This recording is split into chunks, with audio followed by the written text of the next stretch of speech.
Good evening, everyone, and welcome back to another edition of the Absolutely Women's Football Show.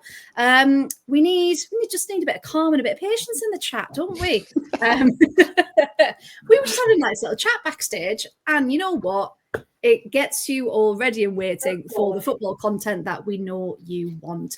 So yes, I do have the time. It's currently 8:34 and 27 seconds. Thank you very much. And we're gonna talk football, Emma. Don't you worry. And service stations. And service stations and everything in between. Because who says an award-nominated football podcast just has to be football? Because that's a bit boring, isn't it? So good evening. I have to say, though, Mark, you weren't first this evening. Emily, you were first. Well done. And good evening. Good evening to Emma, of course. Good evening to Graham. Good evening to everyone. Good evening to Matthew.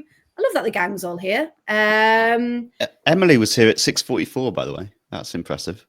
I mean, that is impressive. I mean, That's even, yeah, God's star, Emily.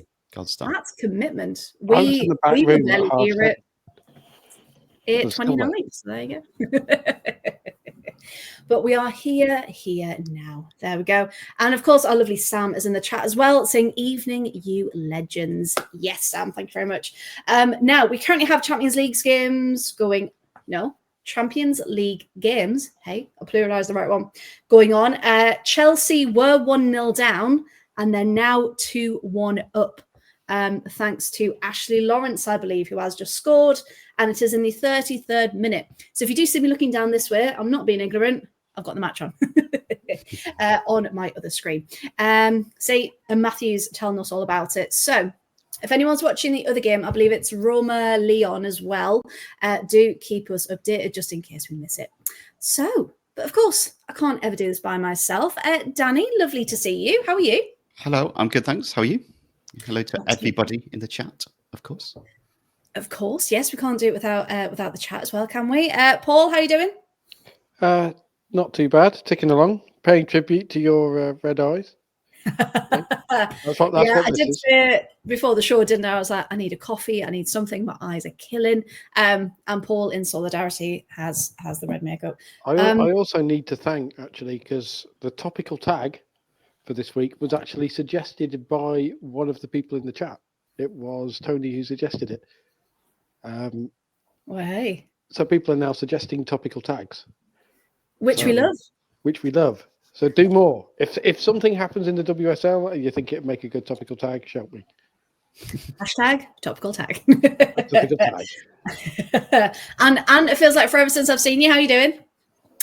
Yeah, not too bad. I think the last time I was on there, I talked about us losing to Newcastle, and we've won every game since. So I think that was, the start of things to come, was me talking complete nutter, anger on this podcast. So I'm taking, a little bit of credit for it, just a smidge.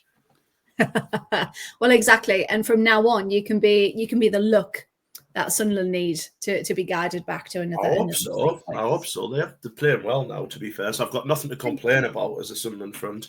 So that's good.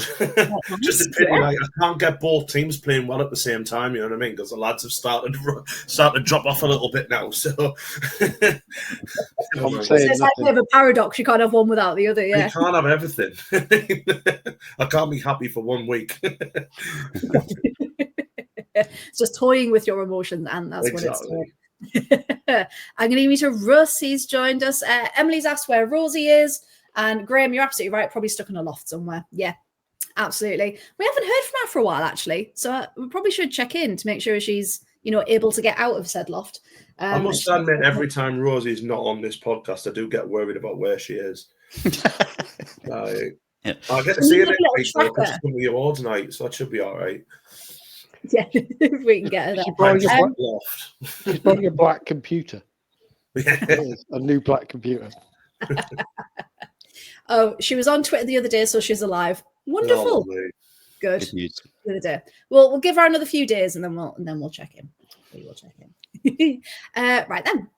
So, plan for this evening. I thought we'd do Championship, latest news to break it up a little bit, then WSL. And then anything else that we can think of, really, to go through. So let's start with the best league in the world, even if their replays don't have commentaries, timing, or scores. So you just have to guess what happens.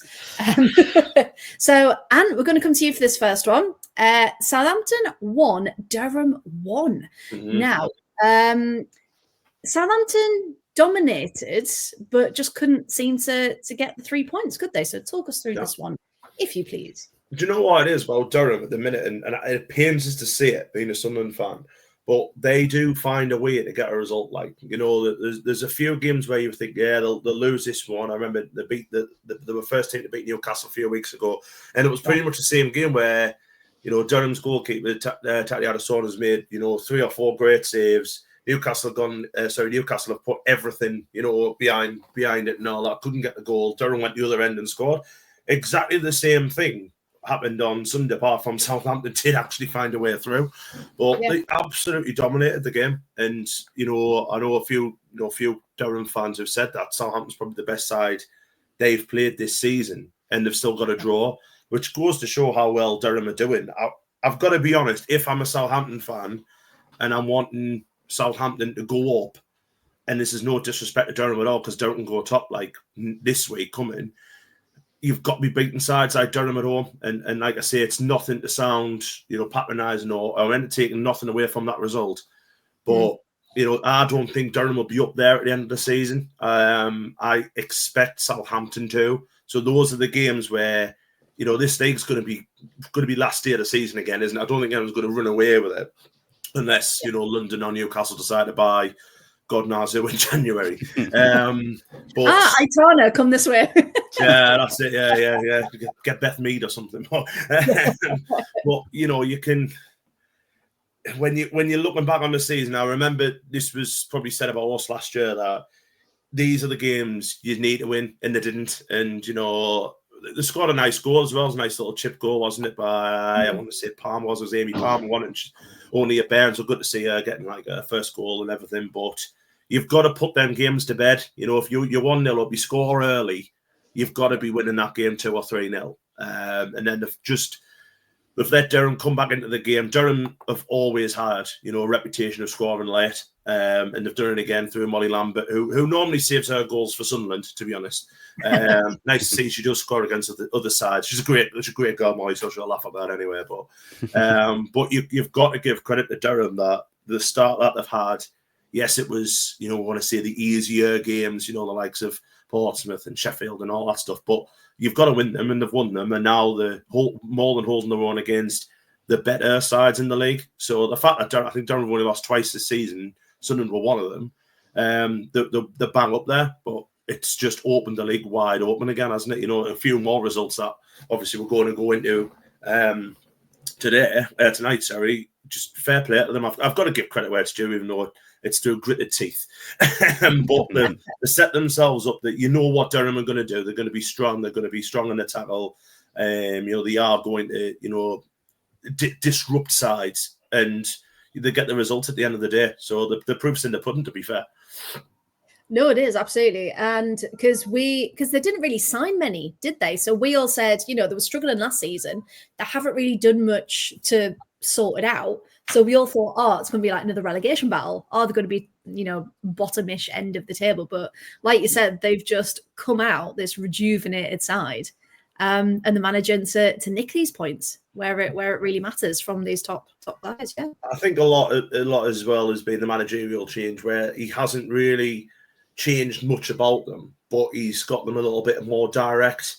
But they're getting the goals from all over the park as well. You know, you're seeing, you know, Carly Johns, who for me was a fantastic signing, but I think she's only scored once or twice. But like the likes of Lily Crosthwaite's banging them in. You know, Molly Lambert, as I mentioned before. I think Novak scored a couple as well. So they're finding goals from other places, which is good. That's going to suit them well for the end, you know, towards the end of the season. I still think, you know, there may be 1 or 2 key injuries away. And obviously, Sarah Robson's not going to be playing any more this season, which I think is a blow anyway. Yeah. But we'll see what happens. I do think they'll fall away because just don't think they've got the strength and depth. But, you know, the way they're going, fair play to them. Yeah, no, they're doing much better than we all expected. Absolutely. Right, let's talk about Game result that we can be very happy about. Bristol City 2, Newcastle 0. What a great result for the Robins. Newcastle weren't without their chances though. Beth Lumsden almost striking again. But yeah, even Bristol, they were down to 10 players at near the end, weren't they? So does anyone know what for? Because I've watched the replay and I still don't know what she got sent off for. I couldn't find it anywhere. So the only thing I can think is that second yellow, because the tackle happened to, I can't remember her name, but it wasn't her, was it? So I think something's happened. She's then shouted at the ref to be like, she's down, you need to stop playing. What are you doing? So I think it might have been for dissent. Really? Yeah. Because it was the winger, isn't it? The Bristol City winger, wasn't it, who went down? Yes. And then you're like, I thought, oh, well, obviously they must have sent the Newcastle player off. And I'm like, what she sent her off for? But the bother is, you weren't even involved. Like, what have you done? But yeah, if you watch it and watch for her, I had to do it like 10 times. But she was really, really angry. So I think she's said something. But it's not mentioned in any report, well, there's no commentary on the game either. So yeah, just nothing at all. We don't know. Should get the referee on. You got to say with Bristol that they were a proper hot and cold side, aren't they, this season? You know, I thought they'd be like bang up there. I know they lost the manager, didn't they, early on in the season and stuff, and they've lost a few players and stuff, but they've still got a good side, haven't they? Like a really good side. I thought they might have like won more games than what they have done, you know. I know we beat them last week and we had to be very good to beat them, don't get us wrong. We had to play really well in the second half. And a lot of, you know, the first half was dominated by Bristol City. But my worry is about them at times. I think they don't put the domination into goals, but they did that against Newcastle. They scored at the right times. You know, you scored just before half time. You know, I think it was Marie Ward, wasn't it, who's got the first one. You know, just before half-time. Then Lexi Lloyd-Smith, who I think is one of the best players outside of the Super League, to be honest. What a footballer she is. She gets the second one. And it just completely sucker blows Newcastle, doesn't it? The fact that the 2-0 down in a matter of minutes. You know, I know there's a 15-minute break in between, but you come out with a game plan in the second half, and in 2 minutes in, and hello, in 2 minutes in, you know, that game plan's completely out the window, isn't it? So, yeah, a great result for Bristol. And again, it's, as I said before, it's just opened this league wide open now. You've got like teams in 8th who were 6 points off the top with a game in hand. You know what I mean? This league's going to be just as exciting, if not more exciting than last season. You're going to have like 6 teams at the end of the season all vying for top. It's like 8 teams and there's 3, isn't there? It's like a group of 8, then a group of 3 that are on single figures. Yeah, exactly. Yeah, look at this. Look at these points. So you got 19, 16, 16, 14, 14, 14, 14, 13, 4, 3, 1. Yeah. And it goes to show as well, doesn't it? Like that's the level of being a pro side. And I know obviously some of them are a hybrid side, but the majority of them are pros. And all the rest of them are pro sides. You know, obviously Sheffield are, but they're offering peanuts. Blackburn are, but they're offering peanuts. And Portsmouth aren't. And the proof's there, isn't it? They're the 3 that are struggling. But what I was going to say as well, it just opens up as well when you look at that league table. How more exciting it would be if 2 got promoted, wouldn't it? How exciting! Yeah. Imagine. Yeah. Give us what we want. Yeah, so if anyone's listening from the WPLL, that's exactly what we need and exactly what we want. And I think as well, it would just make there'd be a lot more jeopardy because at the minute in the WSL, you've just not got to be the worst. Yeah. Like, that's it. Whereas if there were 2 at the bottom, that would make things a lot more interesting. So yeah, watch this space, hopefully. Yeah. Especially when you look at like last season when we were all said, we were all like kind of hoping that Bristol City would turn around. Well, Bristol City were relegated by October, weren't they, really? You know, because they just got off to that bad of a start. And fair play to Palace this year, because Palace, I think, have done very, very well, you know, to pick up the win early on. They've got a good draw. Probably should have won on Sunday. But you're looking at, you know, they've still got a lot of the top sides to play.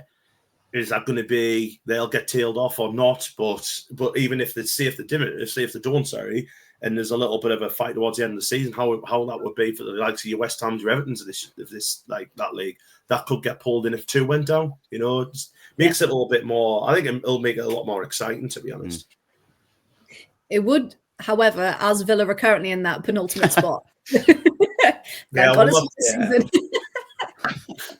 We'll not have Villa coming down. Let's not do that. No. Oh, that would just be the kick on top of everything else, wouldn't it, if if that happened? And did you say you've got a pop off at 9? 9:30.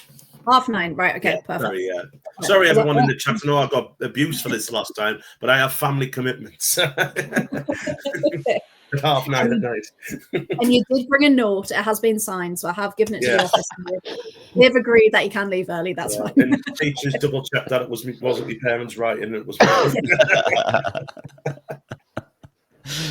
you ever remember? Did you ever have it at school where people would be like, "Who's got the best adult handwriting?" at like secondary school, and they'd try and like forge notes for like PE to get you out of things. Yeah. Awful. I don't know how they thought they could get away with it. Like I was looking at it going, stupid, like that's never going to wash.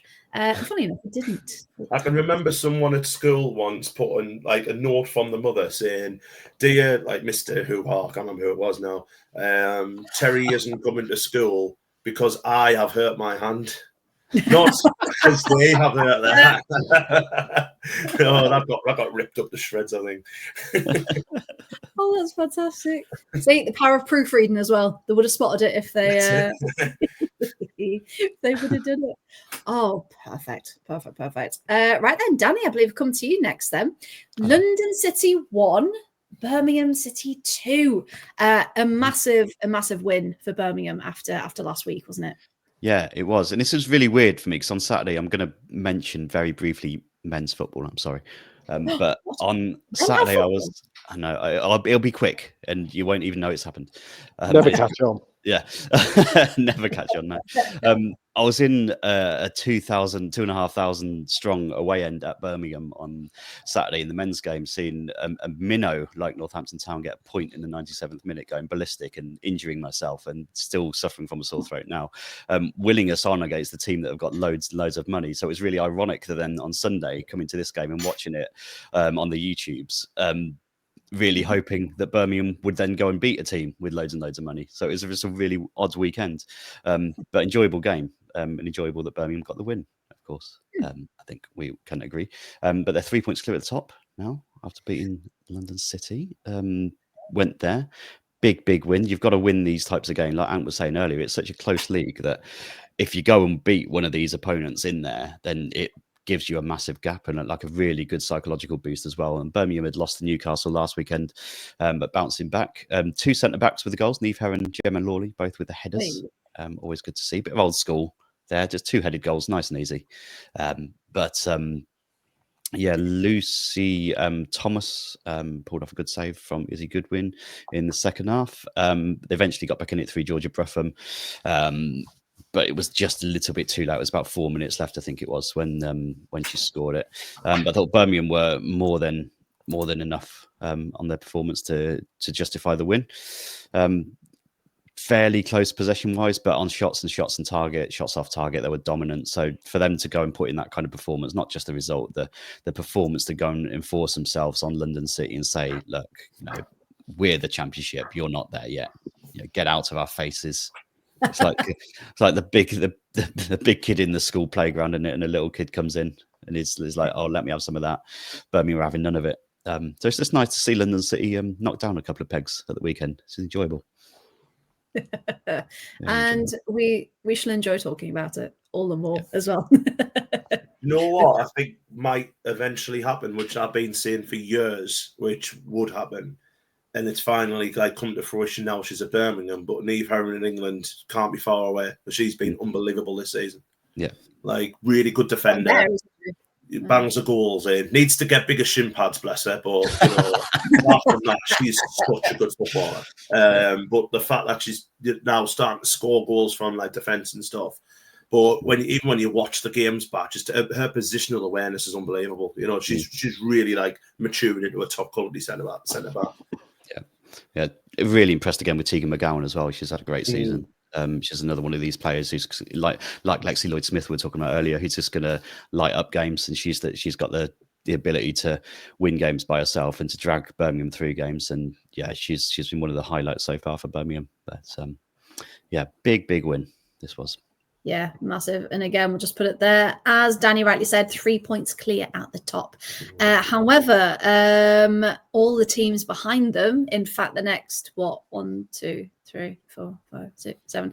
Next 7 teams have all got a game in hand. And Birmingham miss out this weekend. So that'll close up anyway. No matter what. There could be like, a different side. It could be 3 different teams at the top next year. Next week. And London and Durham play each other. So it's just, what a weekend of football that's going to be. It's going to be so good. And that's the thing, isn't it? You can literally get points from anywhere. Goals can come from anywhere. It's just so bloody exciting. It's so competitive, isn't it? It's so good. It'll just need a run from somebody, because no one's went on that run yet where they've won, say, 4 or 5 on the spin. I'll touch wood at the minute. We've got 3, but we started badly. But now if we win on Saturday, we're 3 points behind Birmingham. Sunday, sorry, we 3 points off Birmingham, who stuffed us 5-0 in the first game of the season. It's mad. Absolutely mad. Yeah, because normally you lose 5-0 and you're like, oh, well, that team's, they're not up to much this season. But actually, give it a couple of games, completely different, completely new. Chris has just updated us there. Half time, 2-1 to Chelsea in that Celtic game there. Hey, Tony's in the chat. Nice to topical tag I suggested on Twitter. Yes, we were talking about that. So if anyone does have a topical tag they want us to use, you can tag Paul, tag the podcast, tag me. I don't mind, and we can make sure we get that sorted. But yeah, we love a topical tag, as we mentioned earlier. Paul, we're going to come to you for this next one. Pompey got their first point. Yeah, isn't that exciting? It's exciting because this was a full-on not lose game for them. I remember we said last week that if Sheffield United won this, effectively Portsmouth were doing a Bristol City in the WSL last year, and they were down because they would have been 6 points back from anybody else in the league with a horrific goal difference. And now you look at them, and they went behind, and it was Maria Farrugia, who obviously will be familiar to fans of Sunderland and indeed Sheffield United, as a player, because and Durham. She's played practically everywhere in the northeast. Everywhere, hasn't she? Yeah. Lewis as well. Lewis, yes. Yes, Nancy, I remembered Lewis. Thank you for reminding me. She's sitting, she's looking at me with big eyes and up the back. Oh, here she comes. You'll see her. I was going to say, Nancy got like a little laptop next to you going, and Lewis. And Lewis, yeah. She's like the guy who's on Taskmaster, Andy Zaltzman, who's also does the cricket stats for Test Match Special. Nancy's that version. When she's not sat in the way. Look, you can sit on my lap, okay? There you go. No, I'm going to meow into the microphone. I'm just going to look at everybody. There you go. Yes, that's Freya and Danny and Ant. That's the people who I talk to every week. There you go. Yeah. Nancy loves the championship. She does love the championship. She is #championship cat. There you go. Championship. Yeah. That's her opinions on the thing. There's those videos. I'll need to see if I can get her to start batting. I'll just have her do the predictions. I'll do a TikTok. See how many meows she does. That'll be spot on, won't it? That's it. Yeah. Like, just see which one she meows for. Like, oh, Man United crap, Nancy. No. No means yes. No. Yes.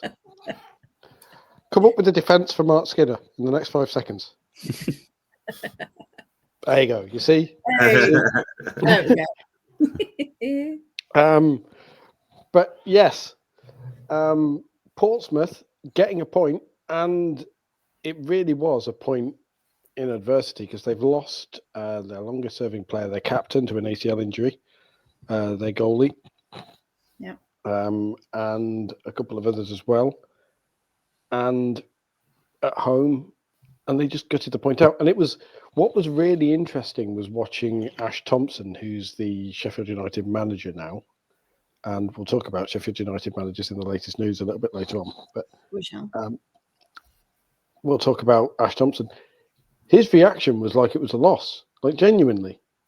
You know how you see most managers, and it doesn't matter where they are. They get a point away from home, and most managers will go, we've come away with a point. You win your home games, you draw your away games.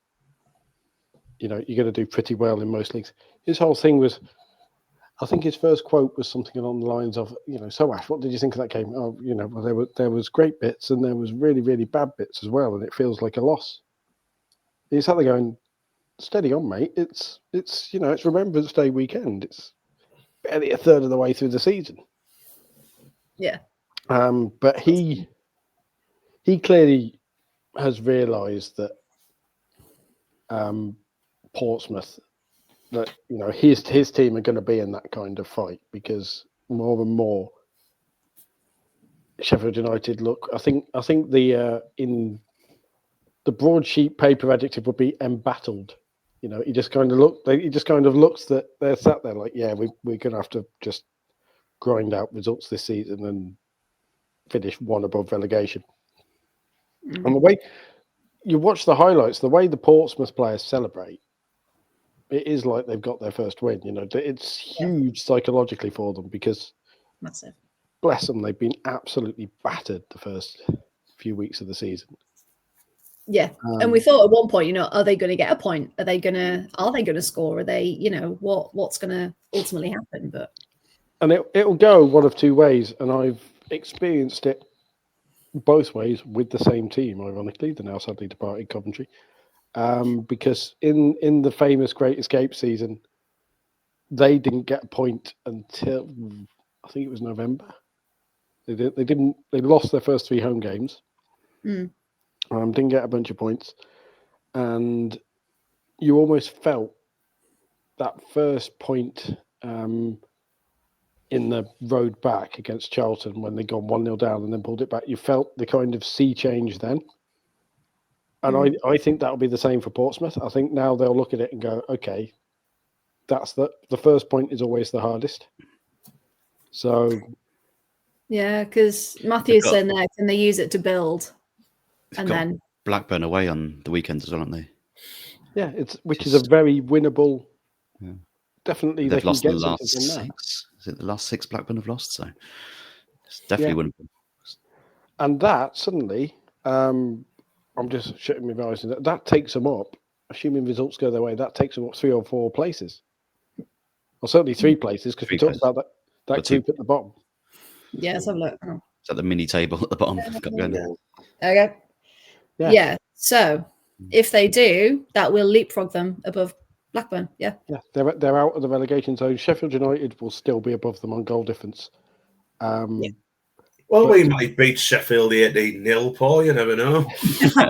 We won't. But... I mean, if karma was a thing, but most teams would beat Sheffield United 18-0. But so never say never in the Championship. Come on. But that -22 is concerning, isn't it, as well, though?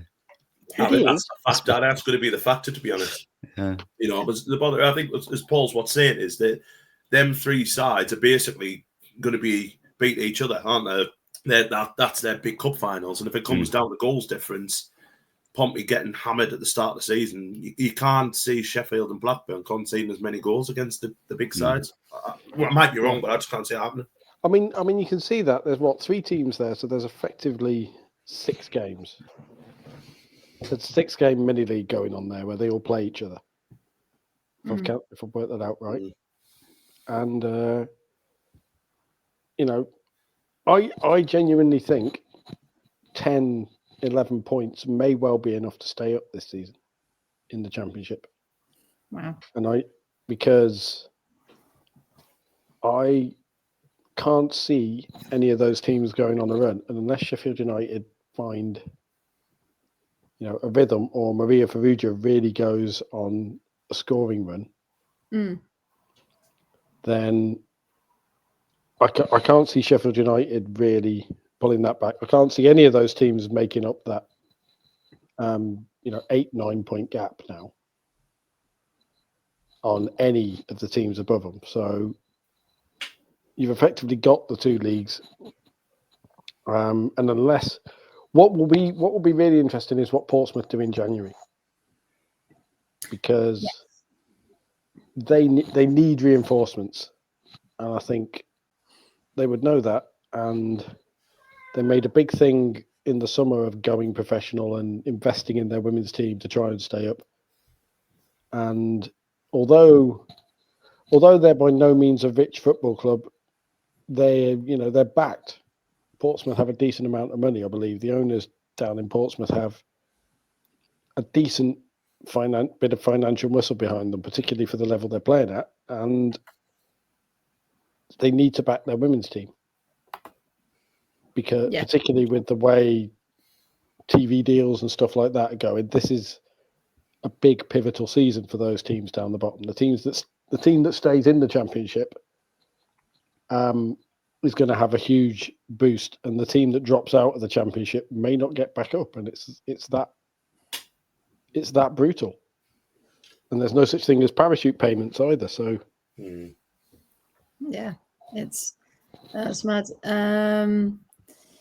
It's going to be, the transfer window is going to be an interesting one, because that'll be the time where clubs are going to really push for, right, how invested are you in this?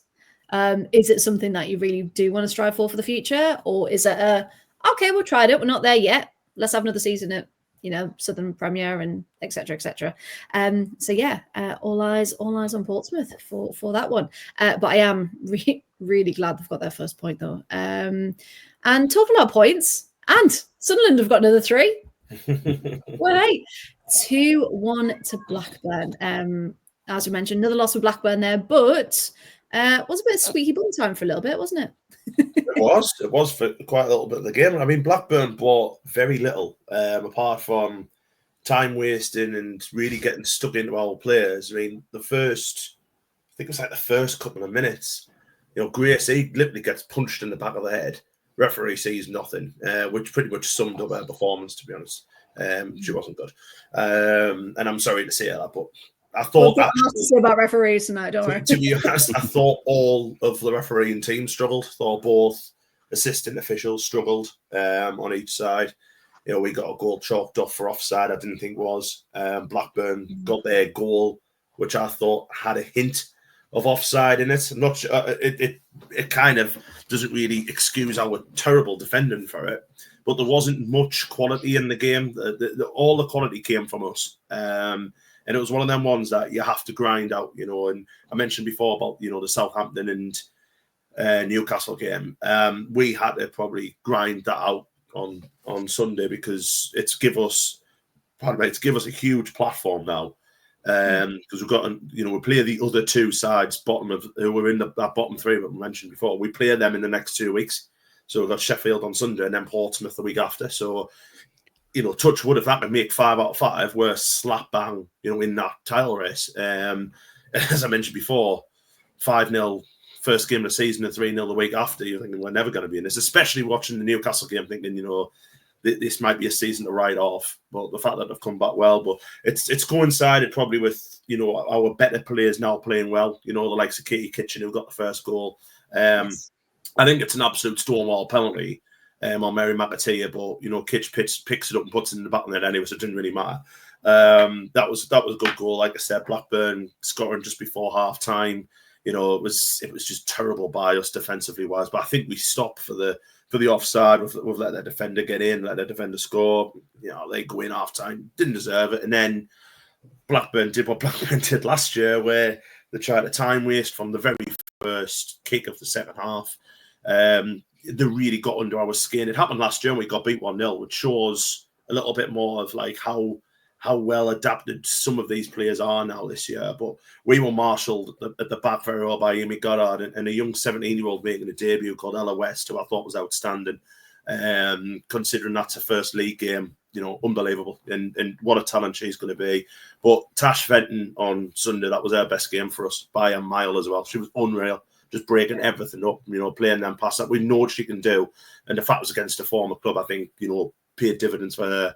And then we bring on, I think Jenna D had to go off injured. She hurt her shoulder. We bring on another young lass called Libby McInnes, who we call Peggy.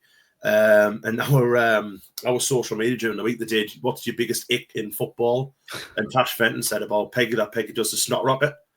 So we all call her snot rocket now. But she gets the ball like around about 25 yards out and plays the most delightful through ball in for Eleanor Dale, who, you know, smashes it in. And, you know, Eleanor's got 5 goals in 3 games now, I think, or 4 goals in 3 games. 4 and 3. And she's on fire now. She's starting to score. And I said, when she starts scoring, we'll start winning. And it's happening now. You know, she's got that first one against Durham. And now she looks a completely different player. Her confidence is sky high.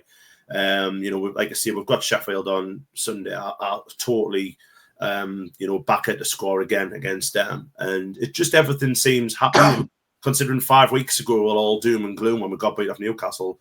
What a difference 3 weeks makes, you know what I mean? 3 wins against Durham, against Bristol, 2 good sides, and then against Blackburn on Sunday, who I don't think they're a very good side at all. But what they do well. You know, they get a lot off the referee. They ask for a lot off the referee, so hence the referee, you know, who aren't strong enough, tend to give them. And, you know, the battle hard. Are they dirty? Probably. But are they malicious? Probably not, if you know what I mean by that. Yeah, try and get what they can. Yeah. Totally. Similar to Durham, you know, but Durham are a little bit more clever with it, whereas Blackburn aren't as clever, but it still works for them. But, you know, it could end up being a massive 3 points that. So, you know, fair play to Sunderland. We've got a lot of injuries at the minute as well, a lot of players out. And the fact that we're still winning these games and we've got these players to come back will make us a lot stronger in, you know, in the Christmas time, January and stuff. So, yeah, well done. Well done. Well done, lasses. Keep it going. Yeah, well done, lasses. And of course, Dr. Grace McCarthy is coming back. She's back, yeah. I mean, not expected at all. I've got to be honest. But what I don't know if you've seen like the reaction of the players when she walks into that changing room, and you know, everyone's going mental about it. It's proper like, and I mean, I love Grace McCarthy. I speak to her quite a lot after the games because she's just such a one of the most friendliest people you could ever meet. You know, and considering she's been there, she's done it all. She's Champions League footballer, you know, and she just has time for everybody. And yeah, I really do like Grace a lot. To see her come back, yeah, it's only till the end of the season. I think it's to help out because obviously our captain Brianna Westrup's got a broken leg, so you know she's out injured. And Jessie Stapleton, who we've got off West Ham, has been unreal since she's went to centre half. She was suspended, and then Grace unfortunately had a prior arrangement, as in she was due to go on holiday this week, had to miss the game on Sunday, which gave LOS a chance. But LOS really took her chance on Sunday gone, and she probably won't play on this Sunday because Jessie's back. But you know, to have that backup of Grace to come in or LOS who played that well. Just it bodes really well for the future for this football club. So I'm chuffed to bits and chuffed for Grace as well. You could tell she was just so happy to be back as well. So it's class, one of them stories. So if she scores the winning goal to get us promoted, then that'll all be worth it. It will. It's like it's been prearranged, like in the stars or something. Yeah, stick her up for the last game of the season. Yeah. Absolutely. Because even for like having that person like her back just in the dressing room as well, just to have that mentality, have that support, have that personality is just gonna make the difference, isn't it? Especially for those younger players, because I've got quite a young squad overall. Yeah, and the fact that a lot have been out injured, and we haven't seen Louise Griffiths this season. We haven't seen, apart from the first 6 minutes against Birmingham, we haven't seen Brie Westrow. Jess Brown's out injured now. Our reserve goalkeeper Megan Borthwick's out injured. We obviously lost Kira Ramshaw last year. We've got a lot of injuries. I think the treatment table's a little bit busy, and to have someone like that, and the fact I think since she's been back, we've won 2 games. She hasn't played obviously, but just to give the team, I think that lift that a really popular players back, I think it's a really clever move by Mel and whoever brought her back in. I think it just to give the players themselves that boost and that lift, like, oh, we've got a back who's going to give us, a little bit more extra at the back as well. But the fact her personality off the pitch is going to, make it so good as well. So I think it's a really astute little bit of business, to be honest. Yeah, we've done well, and again to get the fans engaged as well, and get hype that she's back. So yeah, we can't wait. Now, before we do predictions, I have to say Emma's autocorrect is on fire this evening. I don't know if you've been keeping up with the chat. Triple sub for Chelsea, Bronze, Wrighton, and Laird.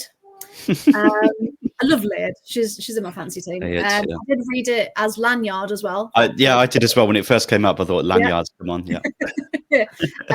Now, Emma, you put, I hate my autocorrect. We love your autocorrect. It's phenomenal. It's incredible that I hate my autocorrect is the one sentence that's correct as well. But also, 3-0 Roma. Leon, you mean, Emma?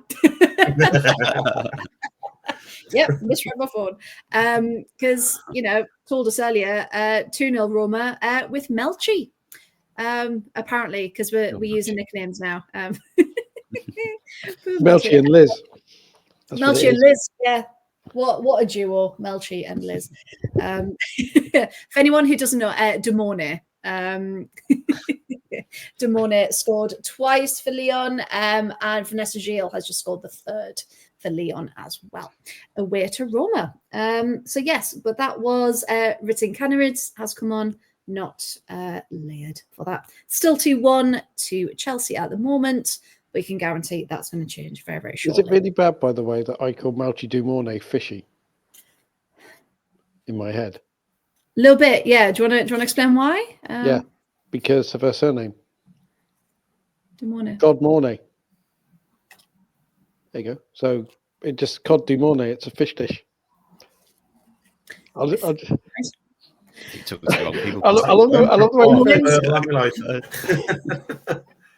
as the tumbleweeds fly by. It's a posh thing we have in the Midlands. You might not have it. I was good at, we won't have it up here. We've got cod and chips. That's it. You know what I mean?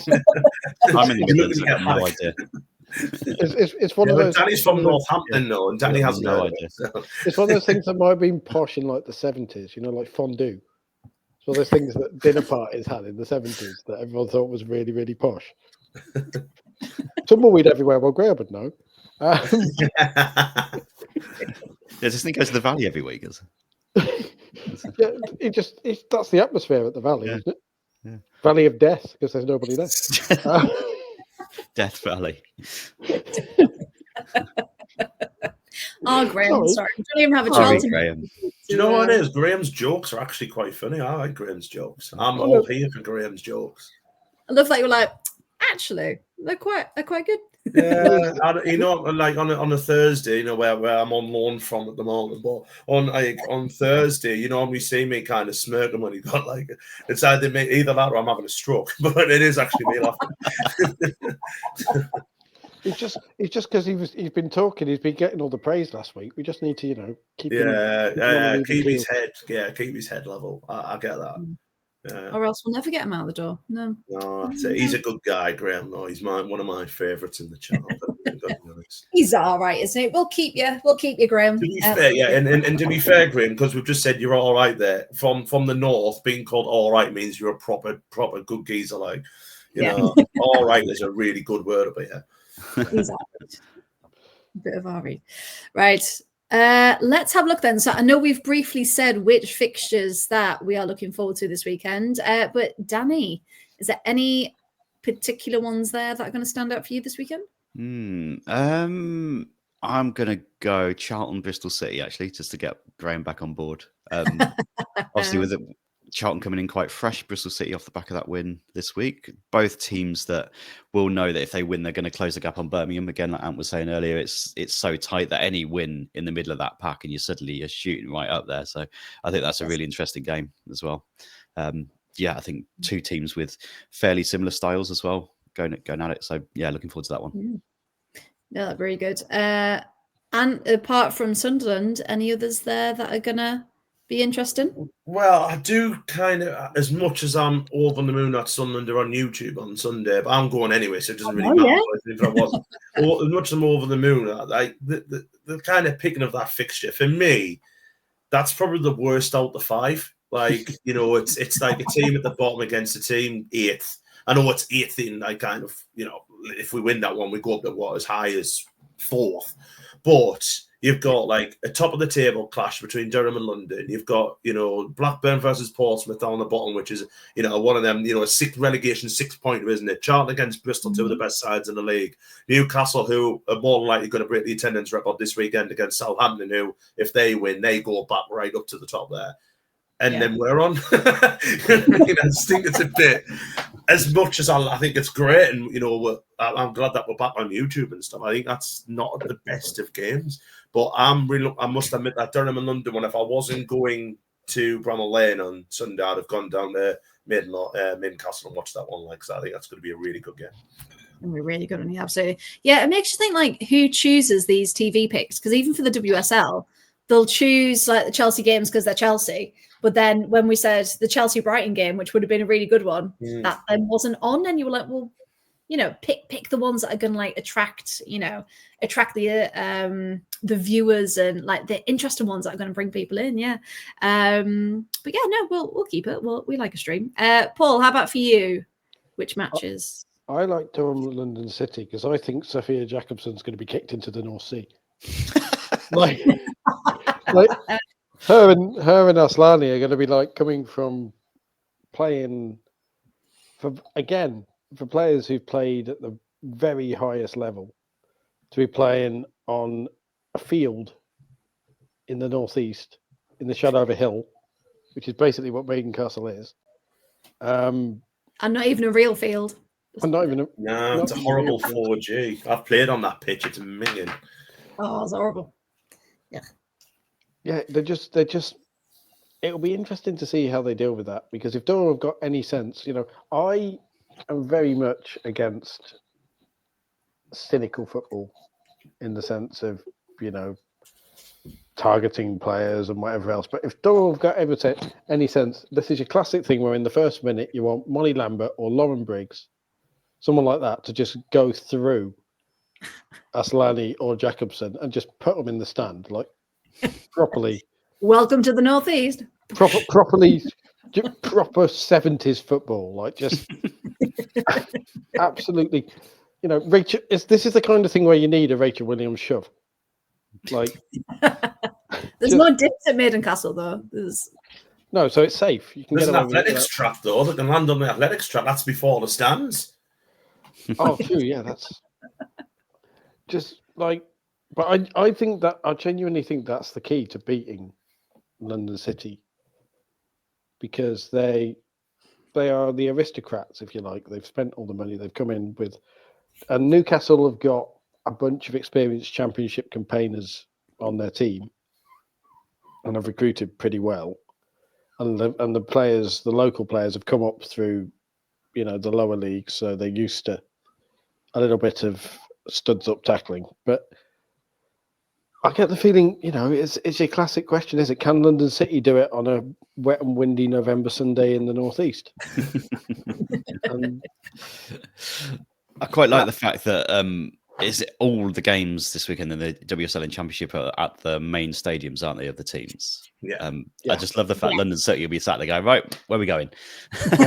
You're going to Durham University Sports Ground. You're going to an athletics track with a football pitch in the middle of it. It has got an amazing commentary position, by the way, Maiden Castle. It's just the booth. Like, literally, it is just... you just go there, and it's like one of those school folding chairs on a roof with a table, which, as you can imagine, in a northeast January is great fun. Just sliding off in the ice, just like. Do you know what? Last season, I promised myself I would never go back to that stadium, and I went back this year. I just hate it. There's never a good view. You know what I mean? Like, you can't get a good view anywhere, even if you sat in them seats, because the seats are not uncomfortable. It's still a very, very bad view. It's just not a good stadium. Like Charlotte and Ollie were on the Howe Pod. They didn't buy a ticket this year, and there's a hill behind one of the stands, like the east side of the pitch where you see like where the commentary comes from. They just stood on the hill, and they would have got a better view. I would have done that, but I had my nephew with us, and he wanted to get some photos after the game. So, but it's I mean, apparently the commentary spot now is the opposite side. John was chat. Good evening to John. No longer on the roof. Yeah, John, tell us all about it. Where is it? So hey, There we go. Yeah, because we're talking about the one at, was it the one at Goodison, Paul, we were talking about? Yes, because we need to say well done to Chloe, by the way. We do. Everton Chloe, not Chelsea Chloe, who is in absolute bits at the moment because she gets to be in the press box for the Merseyside derby. She does. She's for her absolutely about it, yeah. So expect lots of retweets of pictures of her, but the commentary position at Goodison is incredible. Like for the radio and stuff, you have to go around the back of the Bullens Road stand, which is the 3-tier stand at Goodison, for anyone who's seen the pictures. Up into the stand, through a door, up through some St Andrews-esque narrow stairs, but then out the back, onto a balcony, up a ladder onto the roof, over the roof, and back down a ladder into this like cherry picker type thing hanging off the roof. So it's mad, isn't it? Try to get up there. And John's in there. We'll be doing comms from Rain Castle as usual. Well, hey, John, are you the Durham Hospital Radio commentator by any chance? I knew I recognised his name. I think that's the guy. He's such a good commentator. If it is him, he's a brilliant commentator, by the way. So if you can't watch the Durham game and you want to listen to the top of the league clash, Durham Hospital Radio. There's a plug. Yes, he is. He is there indeed. Yeah. Welcome, John. I've got to be honest, all like rivalries aside, he is an excellent commentator. So there we are. Fantastic. There we go. But yeah, John, you're welcome anytime, mate. And hopefully we'll see you at Maiden Castle at some point. That'd be great. Now, and was there a dog? Yes, sorry. Yeah, there's actually two, but this one wants to be. Oh, wow. So who's this? This is Honey, and she was 9 last week. Bless her. So, well, my other half is not in the house at the moment, so they both want to be in. So this one was crying before, and I didn't want it to sound too bad. So there we are. She's overjoyed. Look, she's just like, hello. And she supports something, and her favourite player is Grace Eade. There you go. Well, there we go. Perfect. You'll have to get her a little doggy strip. With Eade on the back, I'm going there. Yeah. By the way, speaking of Sunderland, I didn't break in because obviously you guys were studying, but are we now replacing Thunder Bastard with Snot Rocket? Yeah. Or is that just specifically a Sunderland thing? Could you imagine? Oh, that's such a snot rocket, and be like, sorry, John, you've got to get that into commentary. If someone cracks in a 30-yarder, if not, I'm doing that. Just snot rocket. If Libby McInnes does score from any angle, it's a snot rocket. You know, she'll be playing. I'd imagine she'll come on Sunday, but then we've got Durham next week in the crappy cup, the League Cup, and she'll start that. So, you know, if she scores, then I will say it's a snot rocket. I'll put it on Howie Pod. Just say that it's a snot rocket if she scores. It's not ER, Graham saying. Yeah. See what I love from hockey. I played hockey at the weekend, and someone described a strike that I hit the post with as a piss missile, and I'm like, and that in hockey is an absolute rocket of a shot, and I'm like, I wish I could use that on commentary because it's so much fun to say. Like, well, you'll get investigated now. Hey, there's too many eyes on commentary and too many ears. Got to say the right things at all times. So these are our levels now. So we have Thunder Bastard, which is top one. We got Snot Rocket, Piss Missile, Strike, just 5 different levels. Floaty Lob. Yeah, floaty lob. Yeah, floaty lob. Can't forget the floaty. Oh, fantastic. Right. Okay. Yeah, John, this is quite a sane bit of the show. So thank you very much. It does get more chaotic and it does get a bit silly at some points, but it's all in good fun. As Sean rightly says. Tune in tomorrow when it gets even worse. Yeah, when the lower league lot take over. That's harsh. That is harsh. Well, to be fair, me and Ant, you should have seen our chat over the weekend because obviously Sunderland played Coventry, and just me after 45 minutes going, have I mentioned I fucking hate football? And then at the end of it, obviously with his own, Ant just goes, so do I. Yeah, I can believe that ended the way it did. But But yeah, speaking of the crappy cup, I can't believe they don't have a sponsor yet. Well, It's because nobody wants to sponsor it. It's a complete waste of time. Could they call that the complete waste of time cup? Or something, you know, like it's just cup. mad, isn't it? The Sea Watts Cup. Yeah. The Sea Watts Cup. I can't stand it. We got the quarterfinals last year. We got like 8-0 and still got the quarterfinals. I know it's still a harsh subject for you, so I best not say much. But We can call it the WTP tour for what's the point? You know, Yeah. we'll just call it Yes, absolutely. Yeah, it's just pointless all around. That's exactly what it is. But yeah, right, perfect. That wraps up our championship then and our predictions.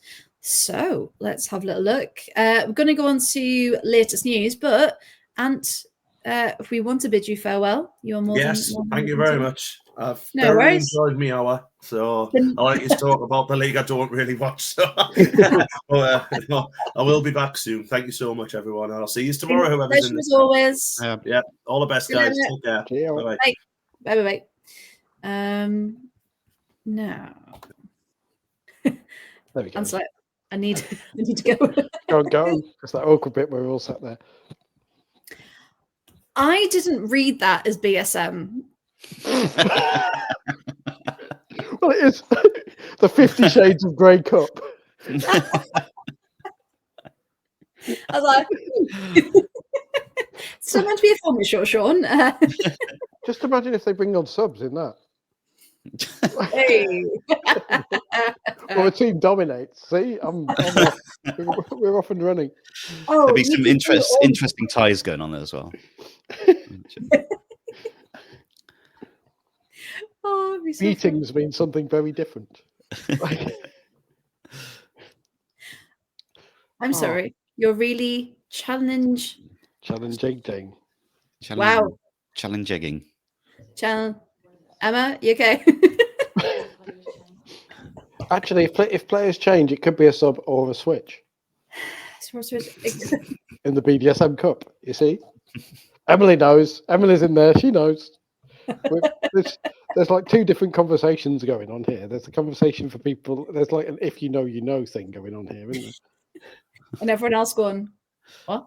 Everyone else going what? And anyone who reads like smutty book talk knows exactly what's going on. It's like, this is meant to be a serious award-nominated podcast. Oops. Sorry, but definitely not. Ant was just holding it all together, clearly, wasn't he? He was. Yes. Oh yeah, he's gone. It all descends It now. just kicks off. So again, thank you to everyone currently watching and listening. Please do like and subscribe. We really do appreciate Sometimes we it. get tied up. You're just going to keep. I'm just going to keep up in the ring. You know, you were the one who misread the BSM Cup. Like, I didn't say what I misread it as, though. I mean, yeah, but the assumption was. Really, we'll just blame Sean. And that's it. Yeah, that's fine. Sean, you're taking blame for that one, mate. See, there's all the jokes in the chat now. It's amazing. Like, honestly, this chat disgraceful. The lot of you. I don't know where you get it from because it's clearly not us. Oh dear. Right. That was brilliant. What are we descending into? Freya's teacher voice just came out. It really was the teacher voice, wasn't it? Class. Right, behave. children. No, I'll say this to. What do you mean your dad's hurt his hand? Get in here. Every game ends in a tie. Sorry. We just see now, Danny. The quarterfinal draw. Right. Okay. I'm going to. This is just some of the You ones. two talk amongst yourselves. You can blame Kerry for some of these as well because she was the one who came up with every game ends in a tie. So you know, Yeah. see, Awful. Emily is revealing herself as knowing things as well. She is rather, isn't she? Yes. Yeah. Yeah. I'm just nope. So football. Hey. Yes. That Which definitely doesn't have any ties in it. Not when you win them. Not Right. when you Okay. win them. So the Champions League. Hey, back to some good stuff. So it was match day 3 of 6. Some games are currently happening now, as we've been keeping you updated with, but some were last night as well. So Wolfsburg earlier won 3-0 with Wedemeyer getting her first Champions League goal. After turning pro in 2013, I believe. So it's her first Champions League goal, despite, I think it was, I can't remember how many appearances, but a lot of appearances in the Champions League. So over the moon for her. Real Madrid beat FC Twente earlier very comfortably with a 7-0 victory at home. And of course, last night, all the drama was happening. So Arsenal travelled to Turin to record an incredibly important 4-0 win over Juventus. A lot of people thought, how Juve started their season. Was it going to be easy? What was going to happen? But Arsenal, again, under Sleggers, are looking very creative and back to themselves, which has been a joy to watch, really. Barcelona, of course, welcomed St. Paulton to the Oyencroft Stadium. And that was a 7-0 defeat as well. Lots of 7-0s going on. Man City, however, left it kind of late to win 2-0 over Hammarby. Can we just take a minute for their travelling support, by the way? Did we all see the videos of them? Swedish ultras are mental. It was insane. It was great. That is what we want in women's football. You could have a debate about that. That's the kind of thing that if it happened over here, it would probably be condemned. Because basically it's exactly the same ultras who travel for their men's games, I believe, or certainly, it's very young culture, and so they behave like ultras. And there were flares and heckling and presumably the odd swear word in Swedish and all sorts of stuff. And that's what fandom is and should be. And I just found it interesting that everyone was losing their minds going, what great support. But if you have that turn up at Meadow Park, if Chelsea fans start doing that, then we know a certain fan base would lose their minds. We saw the bits that your experience is sitting with Man City fans and reacting to Villa with their very, very tame, let's be honest. Chant. The very tame, is this a library? Ooh, this is intimidating. Yeah, could you imagine if the Hammarby fans turned up? That's exactly what I was thinking. So unless it became, those fans were fantastic, and that's I'd love to be in that atmosphere. But I think it's a certain type of person, isn't it, who wants to be part of that. So hopefully, atmosphere does improve in the WSL across the board. I think have areas like atmosphere sections where you can choose to join in or not. I think it's a culture thing, and I think it's in the English game, because look at the cop end at Liverpool for men's games. Imagine if you had a few thousand of them. And I know we have some of the Liverpool supporters club watch, and they're always pretty noisy, or they have been pretty noisy when they've seen at Printon Park, and they do all the men's team chants as well, for example, like LA, and all that sort of stuff. Yeah. And it just fascinates me that isn't translating over, and I do think a lot of that is the marketing.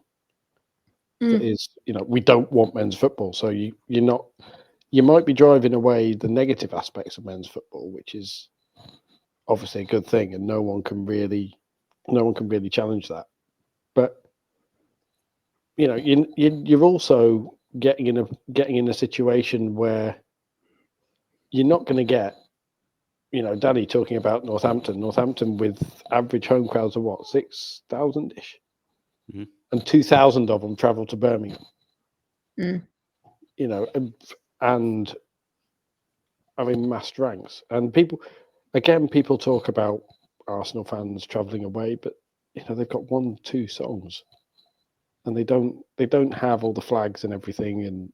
And it fascinates me that you have in women's football, it clearly can be done with Hammarby's ultras, because they've just said, we'll embrace how our team is supported, full stop, and not turn around and say, right, this is how support should be. Yeah, this is how we support the team and the club, not the men's versus the women's. And Matthews said there, really impressed by Hammarby. Only losing 2-0 to City isn't a disgrace, and for a long time they were in the game. Yeah, absolutely they were. They really pushed City really, to find something, to find a way through their defense, to find how they were going to get those goals in. So yeah, Hammarby have really, really impressed, to be honest. We've got a card coming out. Yellow card for number 17 for Celtic. A hair's in the way, unfortunately. I don't know who that is. And has taken out. Who's she taken out? Let's have a look. Lucy Bronze passed to. Is that captain? See that Chelsea team is not a full strength Chelsea team either. No. If you look at it, they've got a lot of their. Thank you, Chris. Morgan Cross got the yellow. Former Coventry United player. Good on her. Now playing in the Champions League. So clearly there was some quality about it. It was just, Honestly, it's they're playing quite well from what I've seen. And only 2-1 to Chelsea is insane. But that Chelsea team, it has players like Oriane Jean-Francois playing and Julie Bartel, who. Ooh, very nicely pronounced. Well done. That's your francophone there. That's why we have her on the pod. But Julie Bartel and Oriane Jean-Francois and those sorts of players. See, I'm just showing off now. Yeah, that's the excuse to say their names again. You're just saying it over and over again. I'm saying it over and again because you see, we must pronounce the names properly. And we have to 1, 2, 3. We need to have the Riz, no cap. Well, Chelsea only brought 1, 2, 3, 4, 5, 6, 7. They've only got 7 subs. One of them being Hannah Hampton. So they haven't brought a full squad at all. They just said. I saw a tweet that had said Myra Ramirez and a couple of other of their first team players just haven't travelled, not because they're particularly injured or anything. Just they need a bit of a rest. And you know what? Fair play to her for imposing that. It was a 19 player team squad even that she brought. But yeah. I've just been following the BBC commentary. Going to just shout out Amy Canavan, who's doing the reporting at Celtic Park for BBC Scotland. She says, I think she's trying to say it's a player is tired. She says Amy Gallagher is goosed. I've never heard that phrase before. That's amazing. It means something. It means something a bit different down south, that doesn't it? It's like the old wedgie. Yeah, you goose someone, you give them a cheeky wedgie. A cheeky wedgie. But yes. In the chat, everyone listening, what does goosed mean to you? Because there is a definite north-south divide. Because I don't know what I was thinking of, but I didn't think it was that either. Also, Matthew, if you do go and see Basil, please pass the wishes of the pod on and tell him to watch. Because if Basil was watching, that would be amazing. Like fan royalty. I don't know why. I just Google to be goosed. Oh, you silly goose! See, that's just. Was it on the same page as you were looking at a minute ago with the other stuff? I definitely did not Google search that. It's come up to poke a person between the buttocks to startle. It probably would. Well, yeah, you would imagine so. Yeah. To poke a person between the buttocks. To startle. Are we back with the BSM Cup here? Right. Apparently so. Why would you be doing that? Well, what? When two people love each other, no. But if I'm thinking I'm going to go and startle that person, that's not the first thing that comes to mind. That's probably sexual assault, isn't it? Yeah. Really? That's just definitely a tad. Yeah. Because it's a poke between the buttocks. I don't want to poke anyone there. That's no. You don't know where they've been. Well, you have a fairly good idea of where it's been. It's like, oh, ew, right. Oh God. Are we giving Graham a red card for that one? Yeah. No, and I need to give Urban Dictionary a red card. Oh God. Oh, you've never gone and looked at Urban Dictionary for goose, have you? It came up on one of the results. I've got a bit hot. See, that's a rookie error. That is Mark Skinner level planning. That's just no. I need a drink. You know what? I am now going to go and do that. Oh Don't no, do that's not good. Don't Yeah. do it. Don't do it. Gross. I didn't click on it, but it came up. Delete history. Oh, Yeah, I delete. didn't know it mean that. I didn't know it meant that. I thought it was just as. Or I didn't think it meant. Yeah, no. No. Oh no! I went. I made the mistake of going further down. Oh, Oh no. oh! It gets worse. Great choice of words. Paul. How? How can we get worse? In fact, no. Don't tell me. I don't want to know. I don't want to know. I'm already scarred. Did you see the first definition that was just mildly crappy behaviour, which I always thought was in ghosting. a certain situation, yes. The one that I always thought was ghosting, but apparently isn't. Oh no. Oh no! You didn't see the one about. Oh, you saw the one about the dog. Oh right. Oh. The dog. Oh. What is happening? Ooh. What's going on? I have no idea. Well, yeah. we've gone full 50 Shades of Grey. But anyway, why did we Yeah, try and find out what Goose did? Anyway. Gross. Yeah, don't do it. So yeah, we are award nominated, everyone, for football. Not Urban Dictionary definitions. So I love how we've now got people in the chat going full teacher like Matthew. Just can we please move on, people, before things get worse? yes, we absolutely bloody can. Right. Okay, so moving on. So we're talking about Champions League, but the main talking point that came from last night was the referee in the Arsenal match. Have we seen clips of this? No, I haven't actually. What? Interesting. So the ref was in the first half. It was comical how bad it was. It was comical. So yeah, if anyone else in the chat watched it last night, please give me your thoughts. But my friend of the pod, Adam, was there. He travelled out, and I asked him.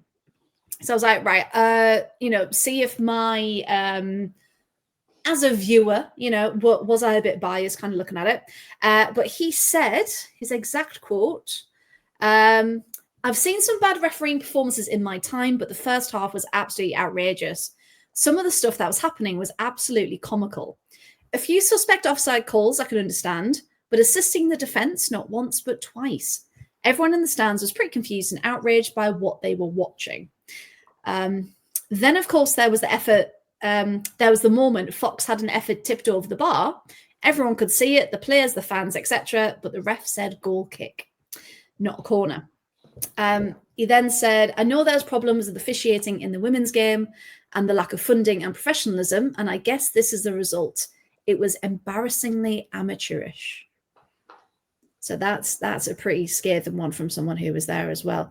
But he said, luckily it had no impact on the game, and it was a pretty comfortable 4-0 victory. But you can imagine if that was 0-0, if it was 1-1, all of those decisions. She got in the way twice or three times from what I saw. Katie McCabe even pushed her out the way at one point to be like, what are you doing? Move. See, the thing with that, interestingly, is the referee would then have been well within her rights to give Katie McCabe a yellow card. Yeah, but didn't. Mild mannered Katie MCabe. She's been quite good recently. Katie McCabe. But yeah. The thing that makes me wonder then is if a referee is obviously bad, as appears to have been the case here, but players then take the matters into their own hands like Kate McCabe does, and she got a yellow card, then what happens? Because she will turn around and say she's getting in the way. We've got to move her. But it's forced into people's heads in pretty much any sport. You don't touch the referee. There's times playing ice hockey, which is where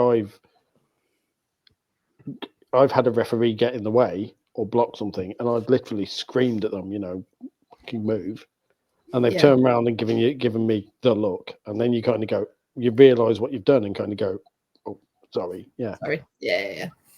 So, but It's not been a good week for referees with the Premier League. Has anyone? I know we're digressing a bit, but the Premier League thing with videos and stuff. Yeah, that was an interesting one. I just want to know why he said that on camera.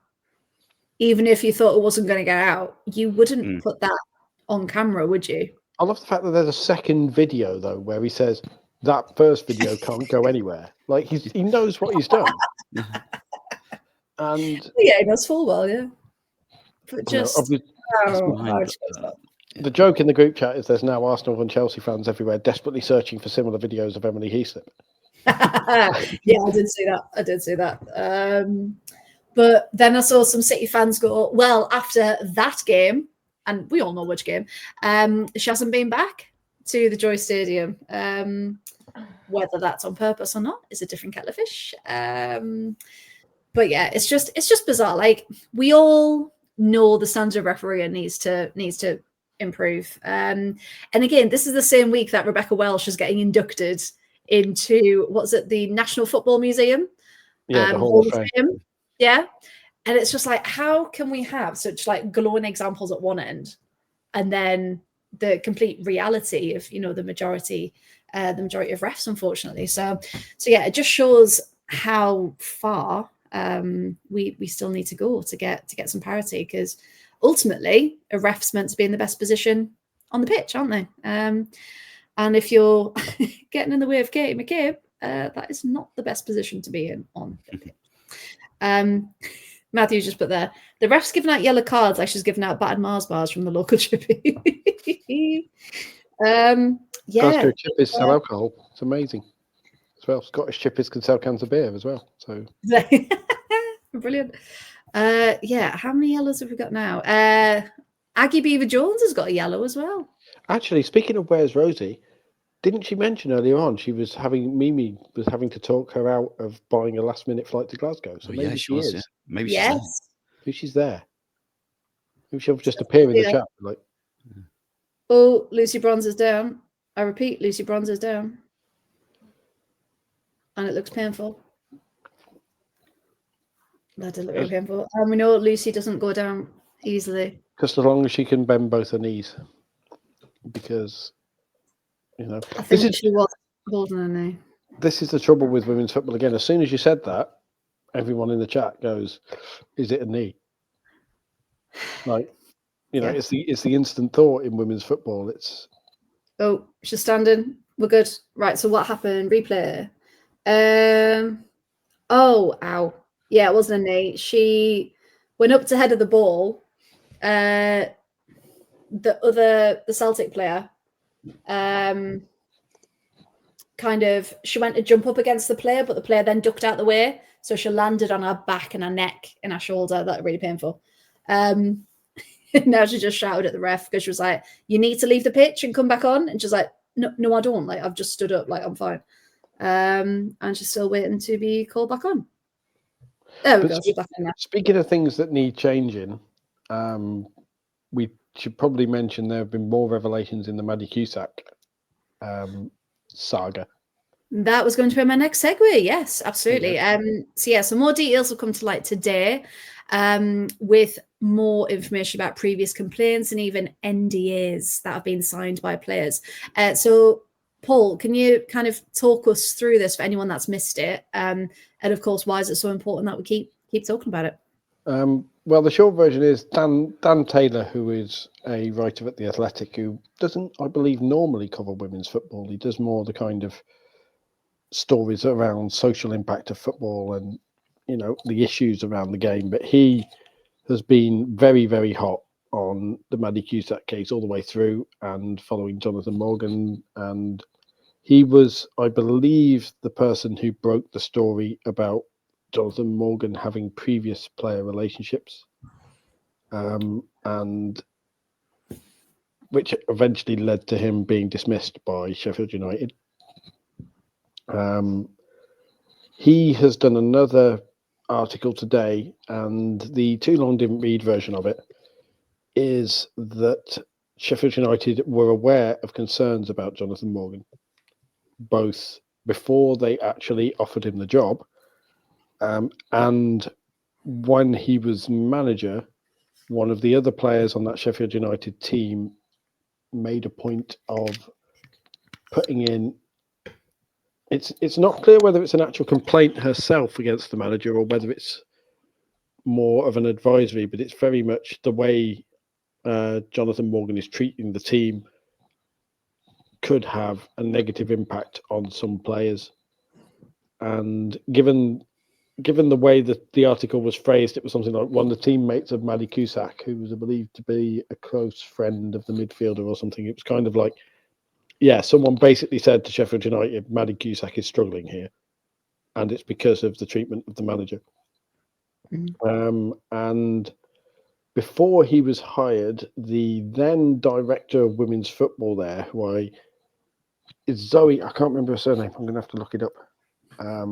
If someone else might be able to check it, because I posted a link to the article. But basically, the director of women's football at Sheffield United at the time, who has since moved to a WSL club, and it really annoys me that I can't remember which one. I want to say Brighton. Zoe Johnson, was it? Yes, it was. There we go. That was the name. Thank you, Danny. Always there with the backup, as per usual.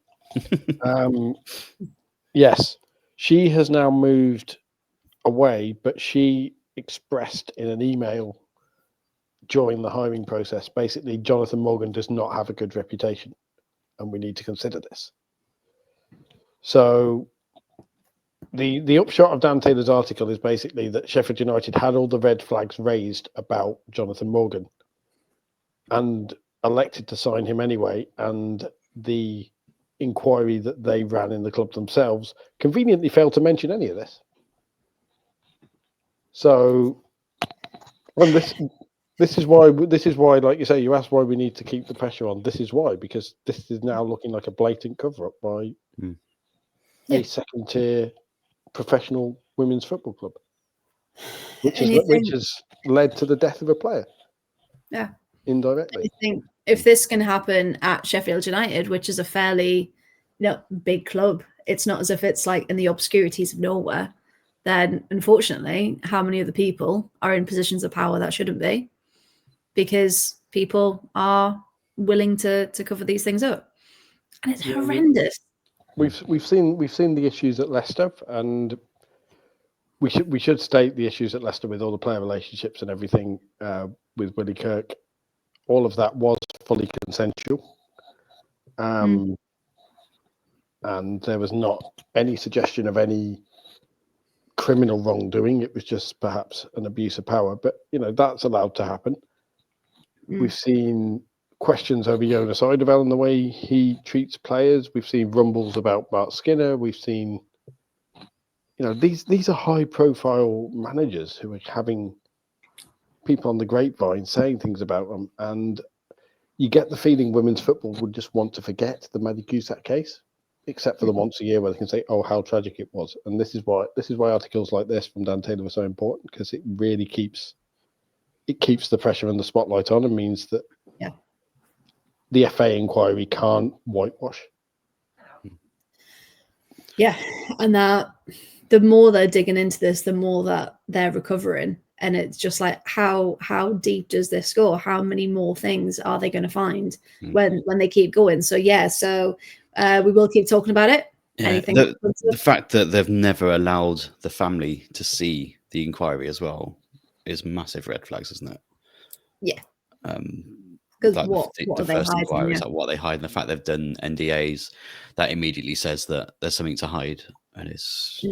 I mean, in the article they say things like the company who they hired to investigate themselves spelt Maddie Cusack's name wrong. And basic stuff like that.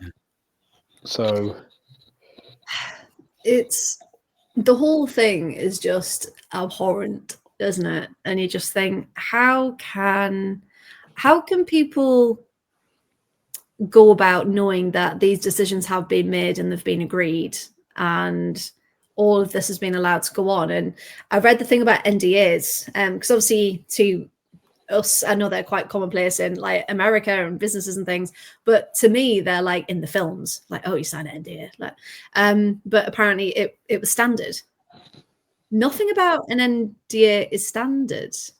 It's very much private information, and you will not share it through whatever else. So I mean, it's interesting that this has happened because, in men's football, obviously as a Sky Blues fan, with Mark Robins being sacked and all that stuff, which is a completely different story. But there was a Coventry City fans forum that was broadcast on local BBC radio, and the owner basically came out swinging, and his first thing was revealing all manner of what you'd expect to be private internal conversations about how Mark Robins, the manager, asked to sack his assistant manager because they fell out, and then refused to get in another assistant manager and all sorts of things, and kind of basically chucking this guy under the bus with the feeling, well, hold on, if he's been let go with a settlement agreement and there's an NDA in there, he can't respond to that. So I always think NDAs are used to control a narrative, and I think that's what Sheffield United are trying to do. And they've tried to do it here, and thank heavens we have people like Daniel Taylor who keep digging away and are willing to. And Catherine Batt as well for the Mail is another one who did a lot of good work on this. Yeah. Who are willing to keep digging away and give the family a voice almost. Yeah. Yeah. And it needs to keep happening, and it'll be interesting to see where we go now with this. Yeah, where this is going to lead to next. Because at the end of the day, it should never have happened, and the people who have allowed it to happen should be brought to justice. And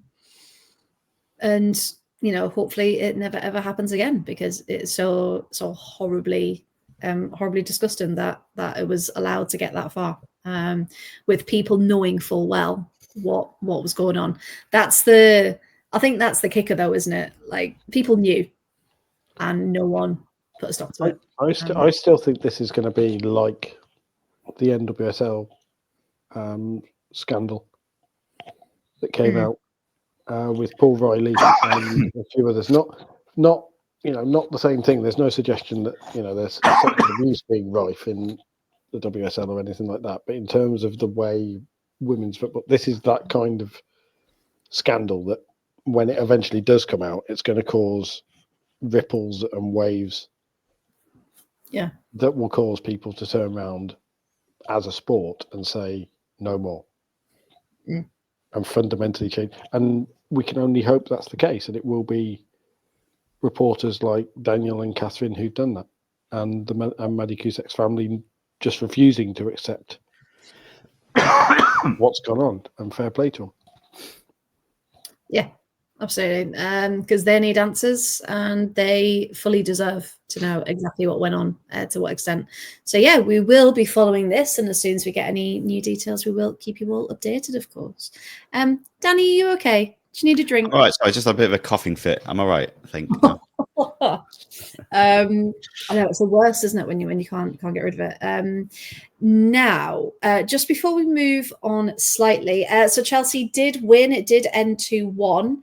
I did leave it on some stats, but there we go. Chelsea stats for you: total attempts 26, on target 11. Oh, I could get sent off in the end. Yes, Oh. For second yellow, for a very, very late tackle. It was a bit silly. I don't know why she did it. They had 5 extra minutes, and she did it in the 94th minute. So it was right at the end, but just went in incredibly late and took out the Celtic player. So yeah, I mean, she made an impact. But Sonia gave her a high five. So. It's all good. But yeah, as Tony said there, it was more of a train wreck than I thought. Yeah, absolutely. And people are going to say, it was the B team, but we still won. And that's the narrative, isn't it? Like, oh, well, it wasn't our best team, but we still managed the win. And I suppose that's the thing about Chelsea. They do, don't they? They always grind out a win, get the points. Well, Matt Beard said, didn't he, after, and we might mention it again, but Matt Beard said after the game, Chelsea could be first and second in the WSL. their A team would win the league, and their B team could finish second. Yeah, because their squad is so strong. I did read. Oh, what's Sparta's new coach called? Remy Peru. I think I made that up. I think that's right. Yeah, him. He was asked about starters and subs and kind of who he thinks in his team, and he said there are no starters or substitutes. Everyone is ready to start each game. So again, just shows if you're lucky enough to have the squad, you can just.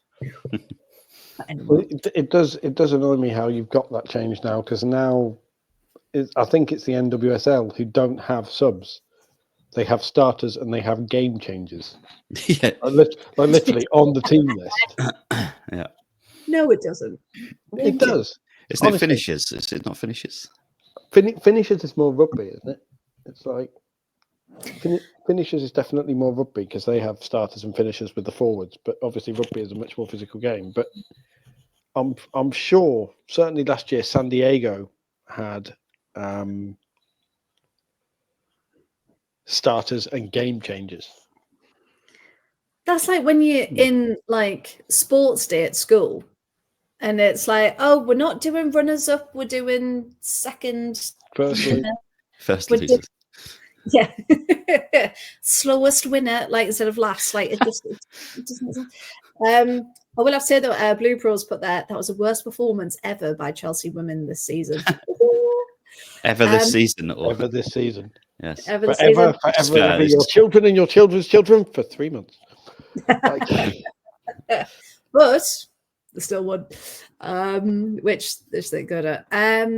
Now, going across the pond to Canada, the Canadian women's national team have confirmed head coach Bev Priestman, assistant coach Jasmine Mander, and analyst Joy Lombardi, who is still serving their 1-year FIFA bans, by the way, will not be returning to the setup.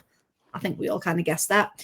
And the search for a brand new head coach for the women's team will commence shortly. They haven't been looking. This has been happening since the summer, and they haven't even started to look for her replacement yet, which is mad. The full report has not been released because apparently it was 400 pages, right? 400.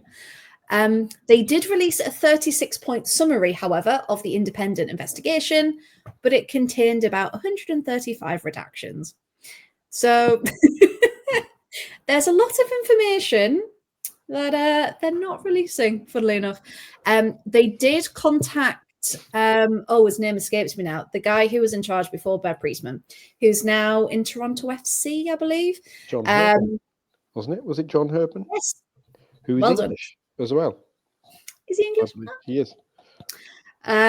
He declined comment for a long time, funnily enough. But apparently the end of this report was essentially saying that the drones, the cheat and the lying, all that kind of thing, it's run deep. And it's in the Federation and has been for many, many years, which again, we all kind of knew. But yeah, he's kind of come out finally with a statement because he had to. I think it was through Toronto FC. I don't think he's appeared in any of these independent cases where he has to stand up and say something. But yeah, he's finally come out and said, "Oh, it's an industry thing. You know, it wasn't me. It was part of the association." So yeah. So fingers crossed that the Canadian team, because we know it wasn't the players. They said they didn't see any footage. That they're good people. They train hard. They're good players, which we know they are. So hopefully, this is the start of a new Canada without any drone spying. So there we go. Out of curiosity, does that FIFA ban stop club football? Well, that's the thing. Bev for Arsenal? Anyone?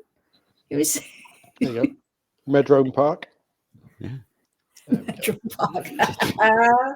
Very nice.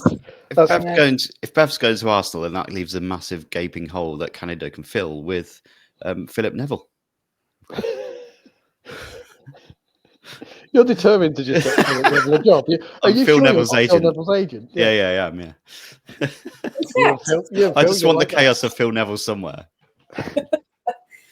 It just crashed the drone, though, wouldn't it? To be fair, the drone had crashed somewhere in the sea if Phil Neville took over. The drone would go to the wrong stadium. Yeah. He'd just be like, he'd just compile. If Arsenal were playing Chelsea, he'd just compile notes on like Spurs or something, or Everton, because Everton also playing blue. Or like the local under nines. Like, I thought they were a bit small, and Rosie will be on the podcast every week going, we had some drones flying over the pitch last week. Yeah, we looked up and heard a buzzing noise, and we knew it was a drone, and it was this exact. Phil, will you stop it? Honestly, the problem is that way. Like, yeah. Start putting signs on the pitch. Phil, it's not us. Go away. It's like those things, Craven Cottage and Brentford's old ground, Griffin Park, and a few others used to have massive ads painted on the roof because they were on the flight path to Heathrow Airport. Just loads of paintings on the pitch. Cobham is this way, just across the parks of London. Oh, that'd be phenomenal. So I mean, we are Team Chaos. So hey, Phil Neville for the job. Any job. I know is he Portland Timbers manager at the minute, isn't he? But I think that's coming to an end like the season, so it's free. Maybe that's what Arsenal are waiting for. Yeah. Oh, that's it. They're just going to keep Rennie Slagers all season, and then over the summer, Arsenal will do really, really well, and then they'll sack Rennie Slagers for Phil Neville. Yeah. Just for maximum chaos. Could you imagine? Oh yeah, maybe Jonas can go and do the Canadian job. Oh, yes, yeah. That's a good fit, I think. That's a good shout. I feel like Jonas would enjoy a bit of Canada as well. He would. There's a lot of blondes in the team as well. Fit right in. So yeah, with what he's been doing at Arsenal. So yeah. Hey, Jonas for the Canadian job. Why not? And I believe they are all our latest news things that I want to talk about. So shall we do some WSL? Yes. Shall we go on to it? Look at this. Now, we had some massive scorers. We had some draws. And we even had some games that were decided by a goal. Hey, beautiful. So we're going to start off with me. I'm going to kick us off. Arsenal 5, Brighton 0. And I've just got this in the background for anyone wondering. Just gonna. There we go. Should I just hold it next to us while I'm talking? I need all my hooks back. I need like a proper corner. But yeah, essentially, friend of the pod, Lena Hurtig, is getting minutes. She's getting back into it, and she got a goal as well. But I'll tell you all about that in a second. So this one we said, right, Arsenal, Brighton. Brighton have been doing incredibly well. Arsenal, not so much, but they're getting back into it. And it was going to be a real test to see whether Brighton could then hold themselves against, the stereotypical top contenders of the league. Now, Arsenal under Sleggers, as we've said the past couple of weeks, they seem to be playing more creatively. They seem to be enjoying their football again. It's a lot more fluid. And there were nearly 22,500 fans at the Emirates on Friday night, which was fantastic to see. Now, Beth Mead, again, found her scoring boots around the 15-minute mark. It was a lovely cut back inside, onto her left foot and into the bottom left corner. And from there, Arsenal just seemed to go, we've got this. Okay, we can do this now. This renewed confidence seemed to flow through them. Within the next 10 minutes, Little had crossed into the box, found Caitlin Ford, who found it. I don't know if we saw. It was like a little half jump, and just like a little wee back into the back of the net, and it was fantastic. Just in that fake Arsenal fan. Yeah, that's me. Hey. No, I'm not a fake Arsenal fan. Remember, I'm a secret Arsenal fan. When everyone found me out being an Arsenal fan. And you do it really, really well by wearing the shirt publicly. I'm a Hurtig fan. Which is absolutely bloody fine. You can support whoever the hell you want. Right. So Caitlin Ford makes it 2-0. Leon Hudson-Mornham, not happy with just having an assist so far. She's got to get in on the action as well. And a couple of minutes later, so Arsenal really, really in their zone now, she had her own goal for her efforts. Lovely strike taken from the edge of the box. Not quite sure it was Thundy B worthy, but it was up there. And it was a lovely bit of quality nonetheless. I thought it was quite floaty. I thought it was very floaty out because it kind of floated and curled. If it was a floaty L. A floaty curler. Floaty curler, Yeah. what new category? A hybrid. Like a floaty curler. Okay. Caressed into the corner. There you go. That's a lovely There word. we go. A nice bit of alliteration there as well. Thank you very much. Yeah, so that made it 3. Ford nearly made it 4, but strike hit the post. Now, Brighton weren't completely out of it. They had a few nice passages of play, but just couldn't find a rhythm. Kiko Saike, I think, got the closest. She had two really good chances. Zinsberger, who was chosen to start, was called into action. First one, Zinsberger had to really be on her toes for, and the second one came off the crossbar, really, really unlucky not to go in. Now, under Sleggers, we're seeing a lot more rotation, which is fantastic. And she used 5 subs during the match at various points as well. Wasn't just waiting like a typical Jonas would for like 80, 85, 90 minutes to bring someone on. And as I said, friend of the pod, Lena Hertig, came on. One of them, and of course, came on to score. Kate McCabe took a corner, and the Swede rose highest to flick it in. Now, some people said it was an own goal because it took a slight deflection off Simons, but it was credited to Lena Hertig for that one. Now, in the 95th minute then, Blackstenius was brought down in the box. Russo stepped up for the penalty and converted to make it 5. But yeah, just such a newfound confidence about them. And Brighton, again, like I said, had a few good moments, but just couldn't do it. However, they do remain 1 point ahead of Arsenal. Okay, so despite everything, they're still in 3rd place just.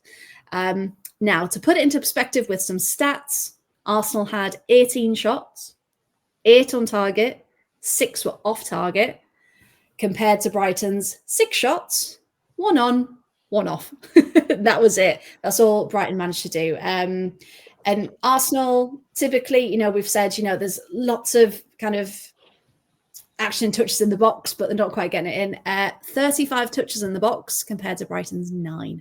Okay. So overall, I think this is a really, really exciting time for Arsenal. So if they can keep it up, who knows where they can be, but there is still a massive gap if they want to compete for those top spots, because if we go up, so Arsenal on 12, Brighton on 13, but then we jump massively to Chelsea on 18 and City on 19. So yeah, they're doing better. I think this is a turning point now. Reinvigorated, and just yes, it's all going right then. So I've had my moment. Paul, I think coming on to you next. Man City 4, Spurs 0. And Bunny Shaw's hat trick kind of saving everyone's fantasy teams this week, wasn't she? Talk about that, please. I had Bunny Shaw and Jill Ward, so I was very pleased indeed. I had Bunny Shaw, Jill Ward, and Lauren Hemp. You can feel the smugness running off the screen at this point. It's got me off the bottom of the table, at least, for a bit, hopefully. It's like you could power a small town with Dennis smugness. 85 points this week. It's amazing. Enjoyed it. See, this is the thing that always freaks me out on fantasy football, when you're sat there and it's like average 30, and then you look at the end and they'll go with the most points, so it's like 212 or something. How have you done that?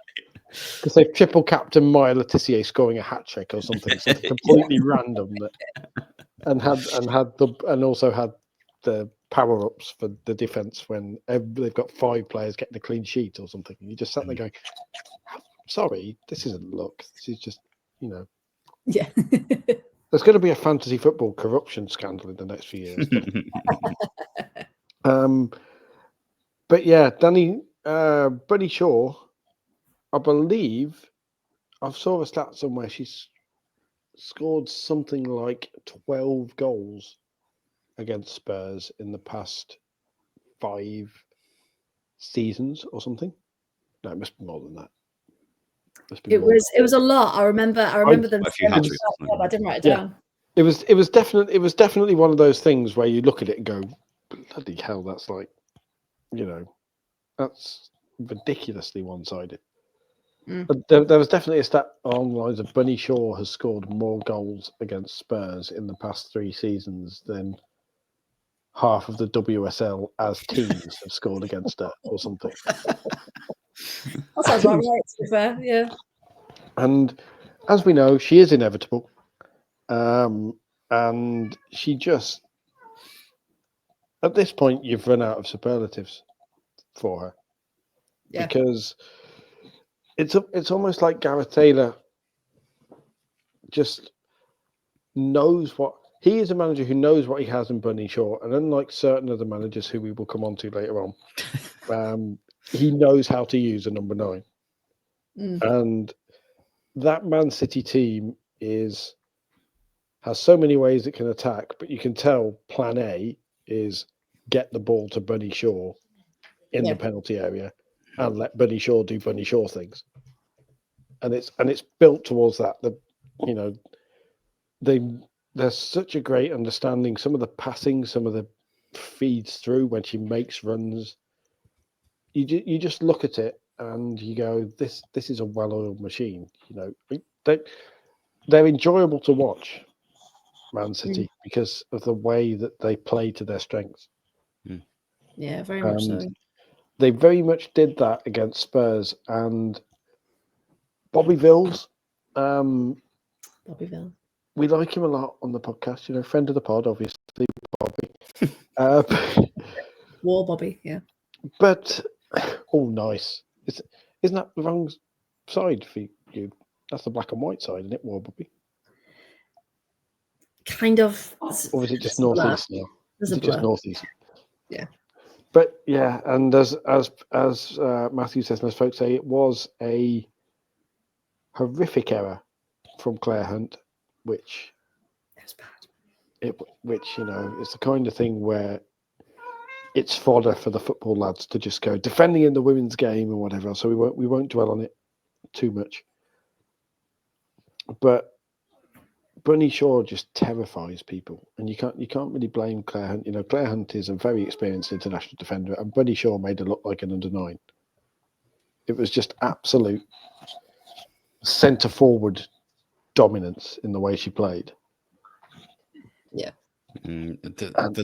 What she's got behind her as well, isn't it? Well, Hempo's on absolute fire at the minute. So they got 3 assists, was it? The weekend. That Fagino's been a phenomenal addition as well on the other side.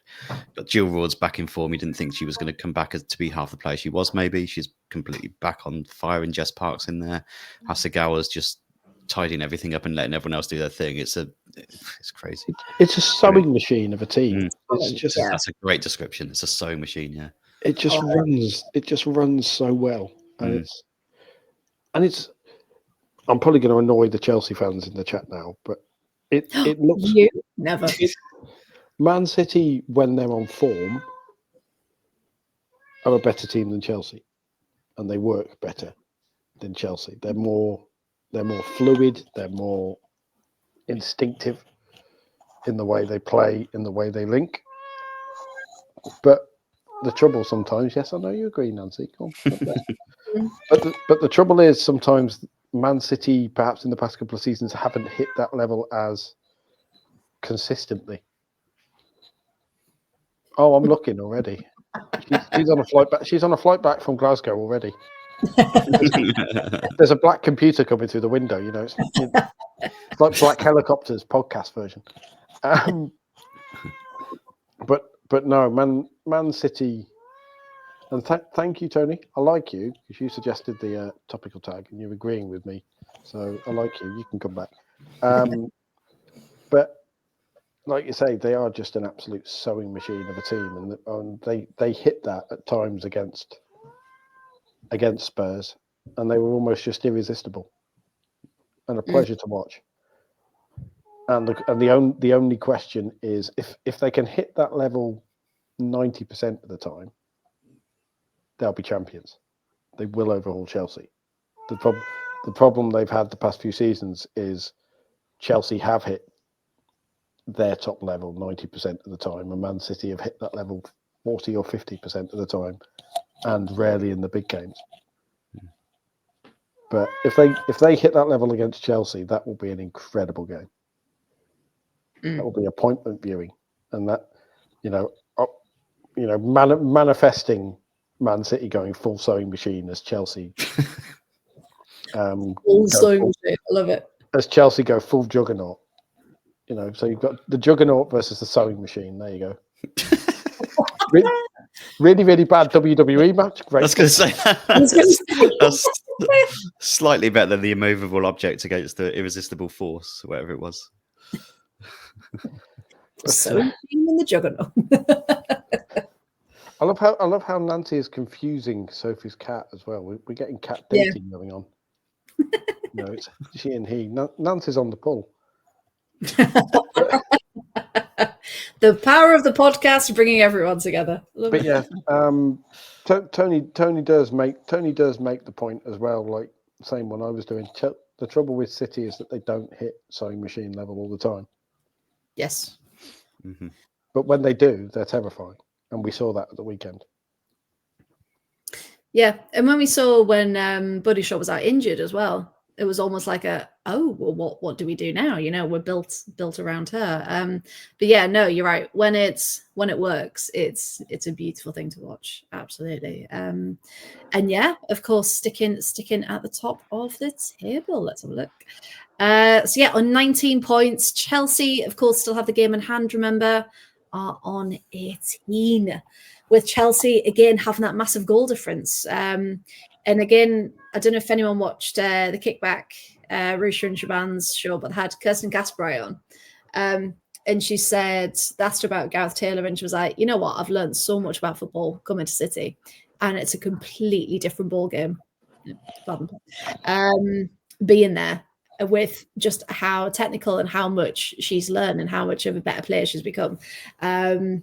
So yeah, it was kind of nice to hear from kind of that side of it as well, because obviously we can talk about what we see kind of on the pitch and from reports and stuff. But yeah, to hear that they all work so well together and have that shared common goal was quite good. I do feel bad actually, because I've been a vocal critic of Gareth Taylor the past couple of seasons when he was perhaps underachieving.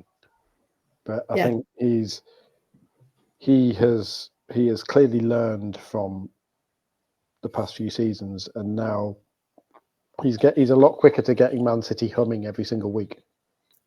And if he can, then we've got super team level going.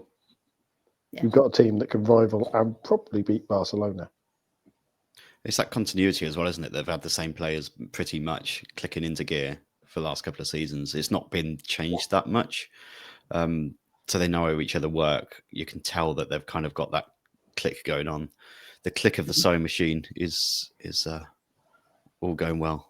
So that's a big help as well, I think. I think, like you say, they've been very selective with who they've added. Clever additions, yeah. And clever, like Laura Blinkilde, sorry, Villa fans, but Laura Blinkilde Brown is a fantastic addition. Hey. Right, for Man City, it's a very unfortunate for Villa, but an absolutely fantastic addition, because she is in that midfield learning from Hasegawa and Laura Coombs and Jill Ward. She's going to be, it's like a finishing school for midfielders. The only way she could get any higher standard education is have Aitana Bonmati come along to City, which, let's face it, is possible. Amount of money. Yeah, as we've seen, anything is possible. Yeah. No, I suppose it was a good move for her. Fine. But no, she's doing incredibly well. And again, you're proud of your players, aren't you? Like when they kind of move, your youngsters move on to different clubs and things like that. And yeah, she's doing incredibly well. And again, an opportunity that Villa couldn't offer her as well. So no, she's doing very well indeed. Just before we move on, Tony's player, I thought you were a Villa fan. Yeah, so for people new to the pod who don't quite know where my allegiances lie, Buddy Born in the Northeast, I'm a Sunderland fan. Born a Sunderland fan.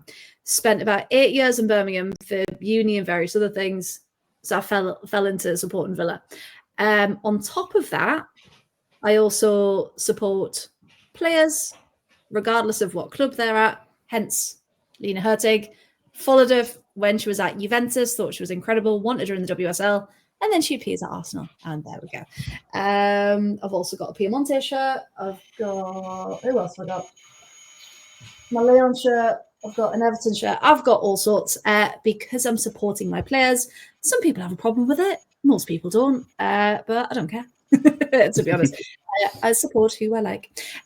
But another one, that's when you put that. Don't you find it weird that Hurtig got back and is even scoring now Jonas has gone? Well, that's the thing. We don't know why she was out for such a long time. There was a bit of mystery surrounding that one. But I think the fact that Jonas has gone and it is a bit of fresh air, and Slegers has gone, okay, I want more rotation. I know what these players can do, and that's what we're going to do. So yeah, no, absolutely perfect by me. That's just getting time on the ball. Now I'm trying to take you off the screen, and I can't find it because annoyingly I unstarred it, and now it's gone. I mean, while you look for it, I'm just going to agree with Matthew as well. Oh, you found it. I was going to say I was going to agree with Matthew because I would go further than Matthew. This one, yeah. Yeah. Because he says, as a Chelsea fan, if you had to pick one Man City player to take from them, I think if I had to pick one Man City player in a kind of draft, if you like, an American style draft, if I was picking first, it would be Bunny Shaw. But if I was picking probably anywhere else in this hypothetical draft, it would be Hasegawa. Because we know Bunny Shaw is probably going first.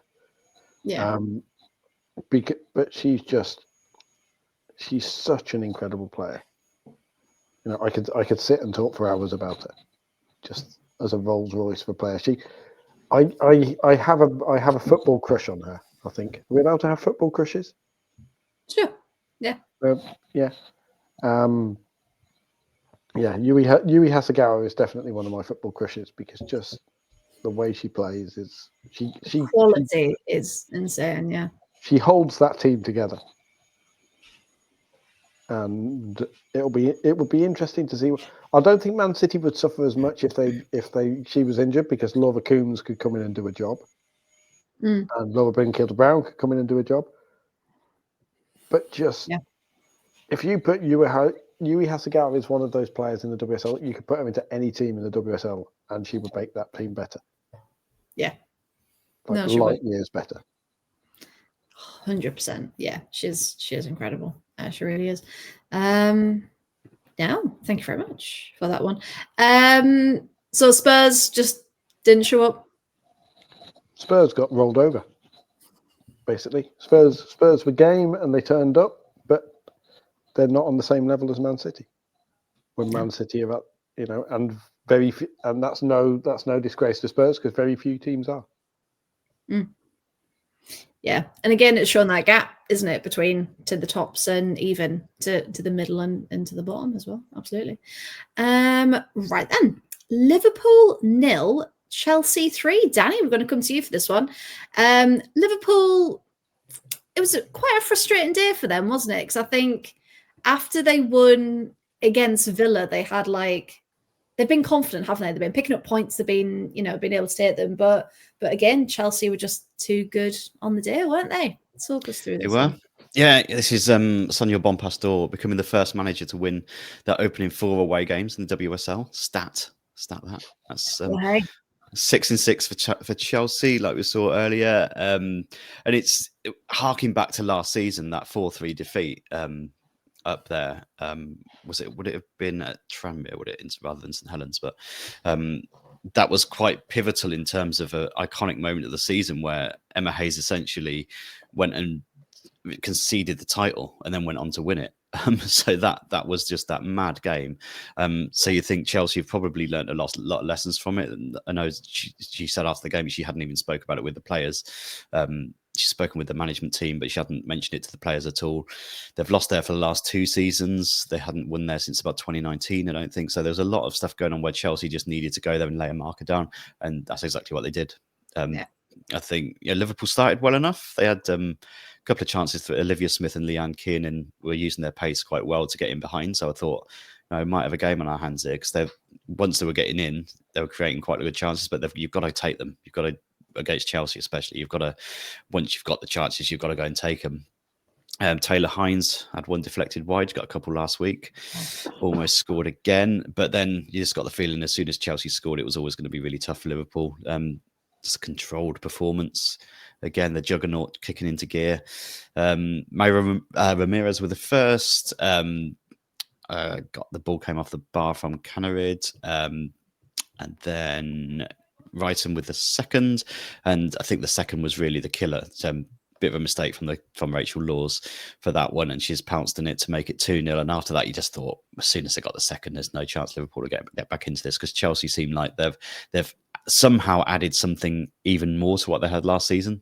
They've they were blowing past teams last season quite easily, but they've seemed to have added a little bit of steel to their game as well this season, and defensive solidity.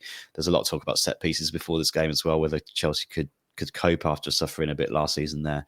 They've tightened up on that as well, and they're pretty much in control for most of the second half as well. Couple of chances for Liverpool, but then Aggie Beaver-Jones got the third in stoppage time. She used to like a stoppage time goal, don't she, Aggie, or red card as it is tonight. But she seems to enjoy it when she's on the pitch. Yeah, that's already the 5th career goal for against Liverpool for her as well. So she likes playing against them. But then all gearing towards this weekend for Chelsea. Obviously, a good result in midweek as well. But all geared towards the Man City game at Stamford Bridge this weekend. It's going to be an absolutely huge game. 2 teams at the top of their game going head to head. This is it, like Paul said, it's appointment viewing. It's going to be a fantastic game, I think. It's one of them you think sometimes they build up these games and then they're not as good as they could be. I don't think this is going to be one of them. This has got ding dong written all over it, I think. They're both right at the top of their powers, aren't they? And it's going to be phenomenal. Liverpool's still not won at St Helens either. They've got to start winning in that new stadium. I don't think anyone would have really expected them to this weekend, but you'd like to think they'd get into it. They'd start winning there soon. Definitely. It's wicked. Yeah, because Sophie said there, do you think moving stadiums has hindered them a little bit? Possibly. At time. Yeah, it could have done a little bit. You kind of get a feel for stadiums, don't you, sometimes? And maybe it's just getting like I said, I don't think the Chelsea game's anything to judge it on, but it is kind of, the more it builds up, the more it kind of becomes a bit psychological as well, isn't it? But no, I thought Liverpool did all right, but it's just like Man City and Spurs. It's so difficult to play against when they're in full gear. Yeah, it's just that extra level, isn't it? That those teams have got. Because it's a bit like Villa at Villa Park. It's not happening. There's no wins, there's no points, there's no nothing. So yeah, it'll take time. But like you said, Chelsea are just. You know what fascinates me about them? Somehow they look better under Bompasta than they do under Hayes. Yeah, and I can't put my finger on what it is either. Like that, you're playing similar players and stuff, but there's something about them that's just a little bit more robotic even than they were last season. Like they felt a little bit like they could jump into chaos at any time last season, didn't they? But still come out like edge of game 3-2 or something. But yeah, it's difficult to kind of put the finger on it. But yeah, it is almost, it's like you were saying this weekend. It's the irresistible force against the immovable object. If they both play at their top level, we are talking game of the decade.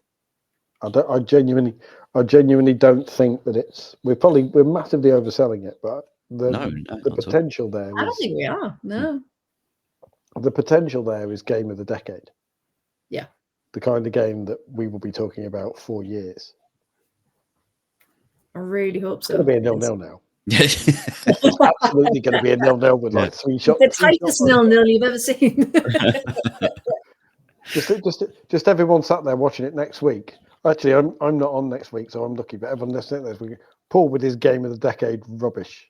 0-0 with 3 shots either side. Yeah. All the football players in the middle. No one can get out of that laugh. I'm interested to see Hemp against Lucy Bronze if she plays as well. The form that Hemp's in. She could absolutely tear them apart. Well, that's the thing. It's going to be all the people going, told you we shouldn't have signed her, blah, blah, blah. And it's like, it's Lauren Hemp. It's not like your average player. Like, it's, going to be star for star, we've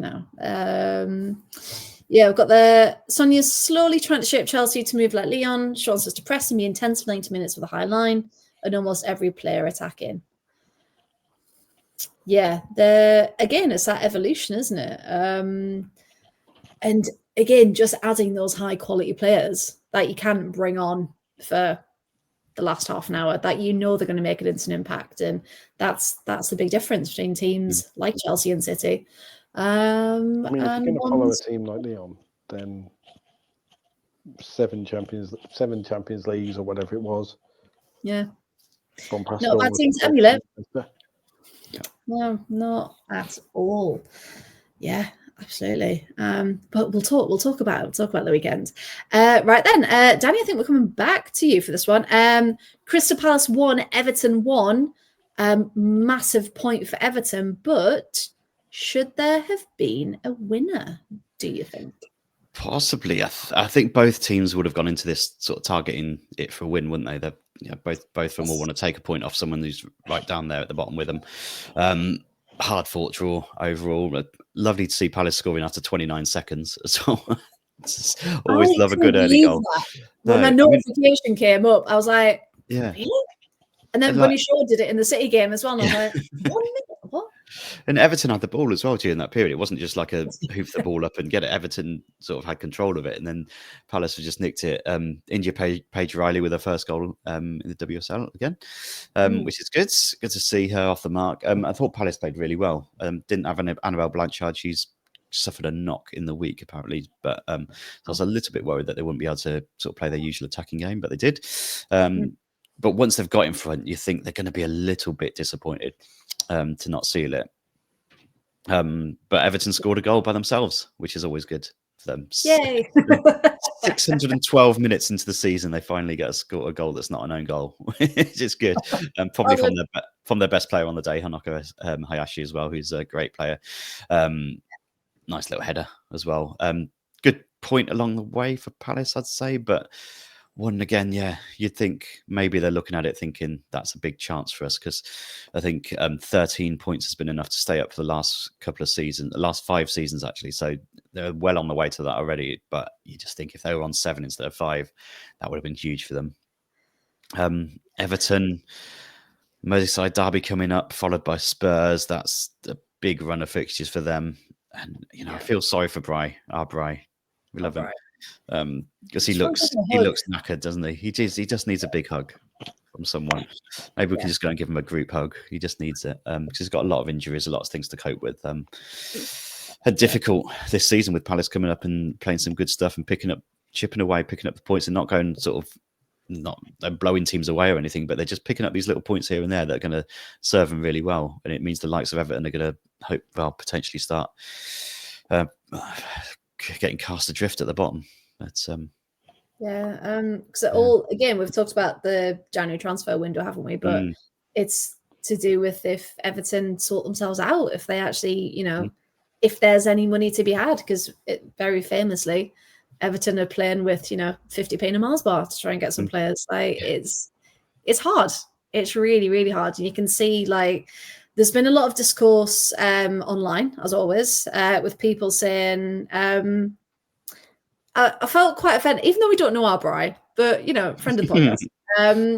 Someone called him an oxygen thief for taking up that place. And I was like, you can't, he's literally doing everything he can with what he has. He's not some of the managers that we can say.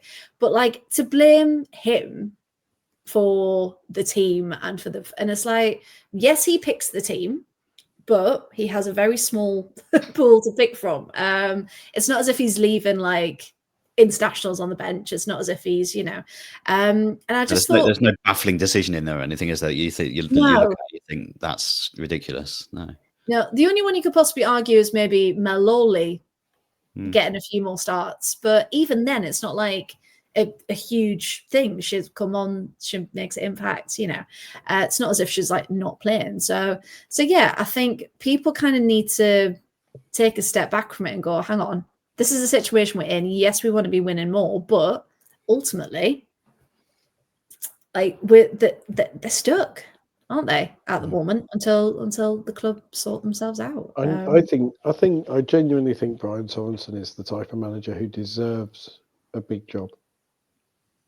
Like, yeah, he deserves everything in the world. Obviously, in the men's game, we see the situations where you get people who are successful at small clubs and then they go to big clubs, and for whatever reason they can't handle it. I think Brian Sorensen is the exact opposite of that.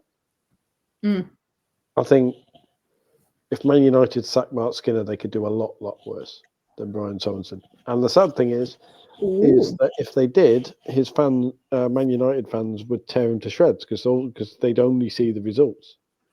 Because I think the women's game has the same problem, possibly even more so than the men's game, because you've got a lot of fans who are newer, perhaps. They literally just see the results. So they'll look at Everton and go, oh, Everton are shit. They'll look at, the work they go, oh, Everton have lost again, Everton are rubbish. And not see even the nuance of, well, Brian Sorensen has done this with, like you say, 50p in a Mars bar, and if he's lucky, he gets Skittles. Like, yeah, you need to look at that big picture, don't you? Or else, if you look at results, it hasn't gone well for them. But at the end of the day, what more can Bill Bry do? Don't send him to Man United. Come on, don't do that. Job at Arsenal going. Reckon he'll. Oh, imagine if Brian Sorensen went to Arsenal, I'd like Arsenal. Like, genuinely, that's the level I would. In fact, we'd get an Arsenal shirt with Sorensen on the back. like genuinely, because if he. But the sad thing is, I think he'd have the problem where he's perhaps not being considered for those jobs because, again, the short-term thinking and the short-sightedness of women's football, and the worry that if Brian Sorensen is named as Arsenal manager, you'll just get, I don't know, your 14-year-old Arsenal fan who is, Beth Mead fan 1 on Twitter or whatever. Or Russo's Mead or whatever. Honestly, all the names are just a combination of players. We'll be on there ranting about it, and then that'll get retweeted by 47 other people in private chats, and all of a sudden there's graffiti Sorensen out before he's even got into the team. And he deserves a chance like that. Brian Sorensen could be transformative for a club like Manchester United or Arsenal. Yeah. And because imagine what you could do with the money and the support and the staff and the everything he doesn't currently have. And Tony's there saying they buy a boatload of Danish players. I don't think they would. I think they have at Everton because Sorensen has worked with the market he's got. But if you give Brian Sorensen access to the level of scouting and funding and attractiveness, if you like, of a club like Manchester United or Arsenal, then he's going to go and sell his vision to, I don't know, Stina Blackstenius, or he's going to go and sell his vision to Jennifer Falk, who is a very, very good player who's been linked with the WSL in January and is going to Spurs. And I think it's just sad the way that he's being underutilized at Everton or effectively trying to stay in the WSL with one hand behind his back. Yeah. No, it's hard. There's a lot of pressure on him, but yeah, the clubs could do a hell of a lot worse, couldn't they? There you go, Sam. You can clip that bit up. 2 minutes to 2 minutes 15. Why Brian Sorensen deserves a big job. There we go. Singing his praises. Oh, I love it. But he does. But yeah, good point for Palace, keeping them up there, but an even bigger point for Everton. Unfortunately, they are still at the bottom, but we'll have a look at that in a moment. Paul, we're going to come to you then. Penultimate game. West Ham 1, Leicester 0. West Ham really needed this one, didn't they? Again, to get them off the bottom. But was it a fair reflection, do you think? 1-0. Talk us through it. It was the kind of game you'd expect West Ham versus Leicester to be. It was just a bit of a meh game, wasn't it? Yeah, it was one for the purists. It was very close, but the key thing that we'll highlight straight away from the stats is West Ham 9 shots, 6 on target, and Leicester 7 shots, only one of them troubled the goalie. Oof.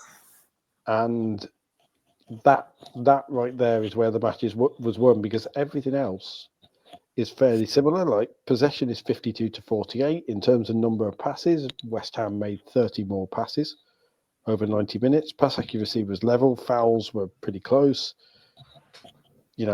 Leicester had a bunch more corners, but apart from that, it's a really, really even game, and it was won by Viviana Say.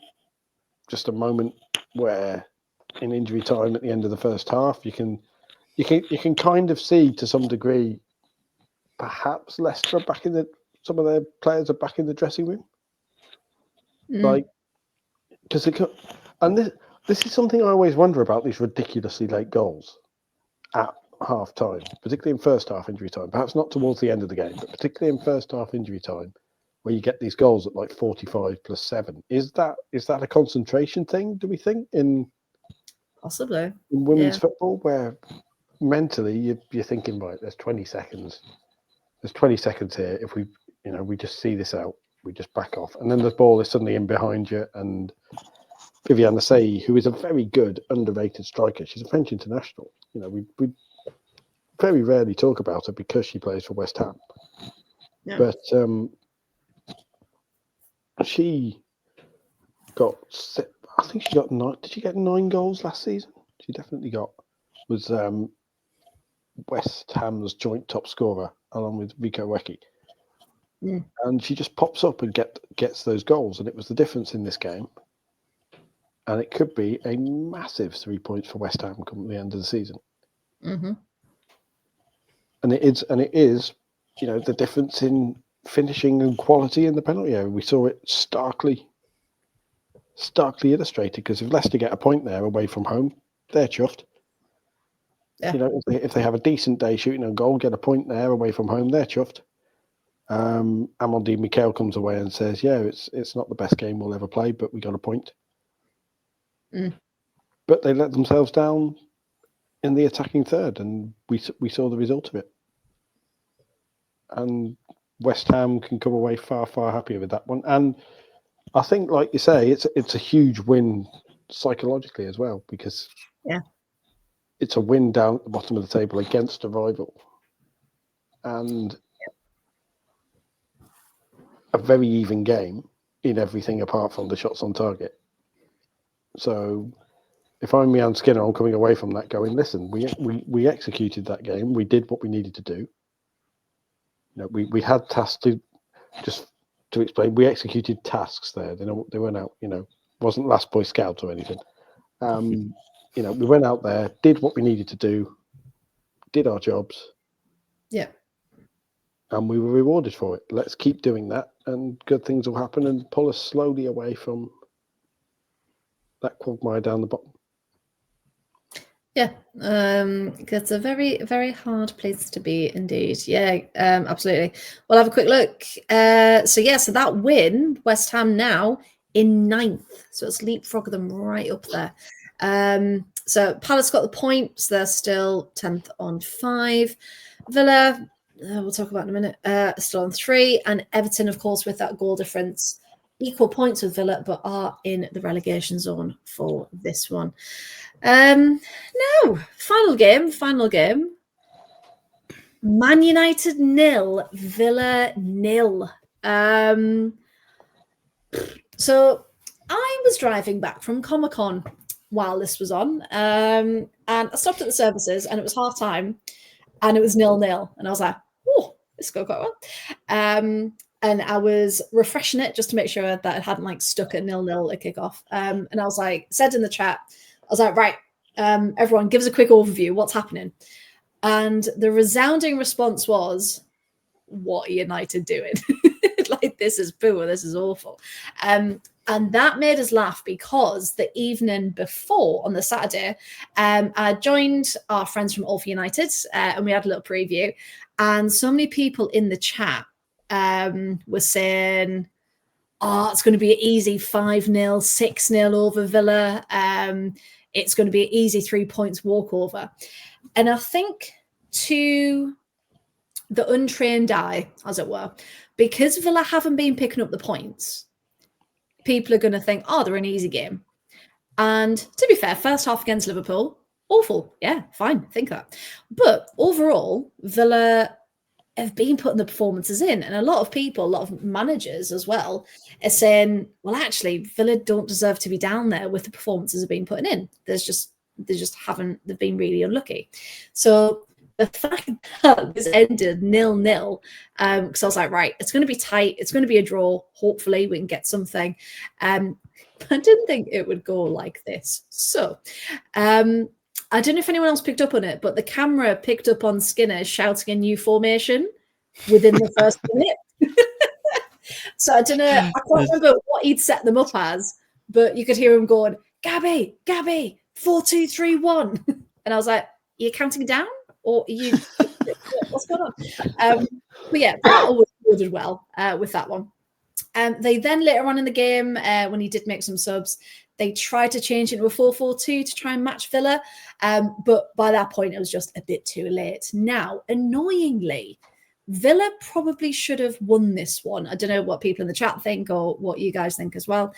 But Gabby bloody Nunes, she had the perfect opportunity to put Villa in front. Fallon Tullis-Joyce, fantastic goalkeeper. I do have to say that. And she tried to play out from the back. It went a bit wrong. Gabby Nunes had the ball at her feet, but Tullis-Joyce slides her foot out, manages to get a tiny little deflection, and it just didn't go in. And you think, is this going to be Villa's luck again? Like, the ball was right there in front of the goal and it just couldn't do it. But yeah, they tried to recycle it, but it just couldn't. And it's that issue again of Villa not being able to be clinical, because we've said before, Nunes is in these really good positions, but it's then that quality of that finish. But then the way Robert DePau is setting up the team, it's almost as if he's playing Nunes as the 9 and Rach Daly as the 10, but she's not a 10. And it doesn't work. And it's a bit like, Paul, when you were saying about, well, how's Elatina Grace Clinton going to work together, like when they're trying to do the same thing? So we've got an issue with the forwards that they're both trying to do the same thing, and then they're getting on each other's feet, and just something's not working up front. However, it was a much better lineup than the Liverpool game, where we all kind of went, sorry, why are all of your wingers on the pitch? What is going on? So Nunes being that focal point and putting pressure on United really, really worked. So that was really good. That was much better. And Villa as a whole seemed to be much more fluid, much more together. And I think in that first half, that took United by surprise. I don't think United were expecting that. And all that's missing, annoyingly, are the goals that unfortunately do win you games. But yeah, Jordan Nobbs. I don't know if I just get too excited with Thundy Bees, and I think everything's a Thundy Bee. Jordan almost had one again. I don't know if anyone else watched it. Danny, could you confirm if you saw? This is the one where it's tipped over the bar. Is it that one? Yeah, where Tullis-Joyce says she has to go. Because I think she inside the area at this one for that one. So that doesn't count. You can't have a Thundy Bee. You can't have a Thundy Bee from inside the area. So if it was that one, that doesn't count. I challenge that. I challenge that viewpoint, and I go back to 1997 for a goal of the month winner, Gerald Sibon for Sheffield Wednesday, in fact, with a volley from like 9 yards out. But if you dig it out on Match of the Day, I can't remember who it was against actually. I'm going to go and find it. But when you watch it on commentary and he hits it so hard, the ball, you can hear the strike like an absolute thunderclap of a strike. Yeah. There, by the way, is a classic Barclays Premiership name, Gerald Sibon. There you go. That's a classic old school Premiership name. Championship manager legend. No, for any Championship manager players in the chat. But basically, he's only about 8 yards out, but it counts as goal month because he hits it and it echoes. It sounds like a gunshot. So my argument is you can have Thunderbusters if you can hear the strike. If you can hear it. It's official rules. It's written in the rules. It has to be outside the area. Regardless of how powerful it is, right? Yeah. Okay. Yeah. Okay. Yeah. And it can't be a curler, and it can't be a floaty lob. But Jordan's only little, so technically, does that not count? Because it only literally gets closer. It's like when you say to your kids when you're playing bowling, you can have the sides up. Right. We need, Danny. Right. We need an official for the Instagram. Sam, Document. You're always on duty. An official. Here are the criteria for a Sunday B.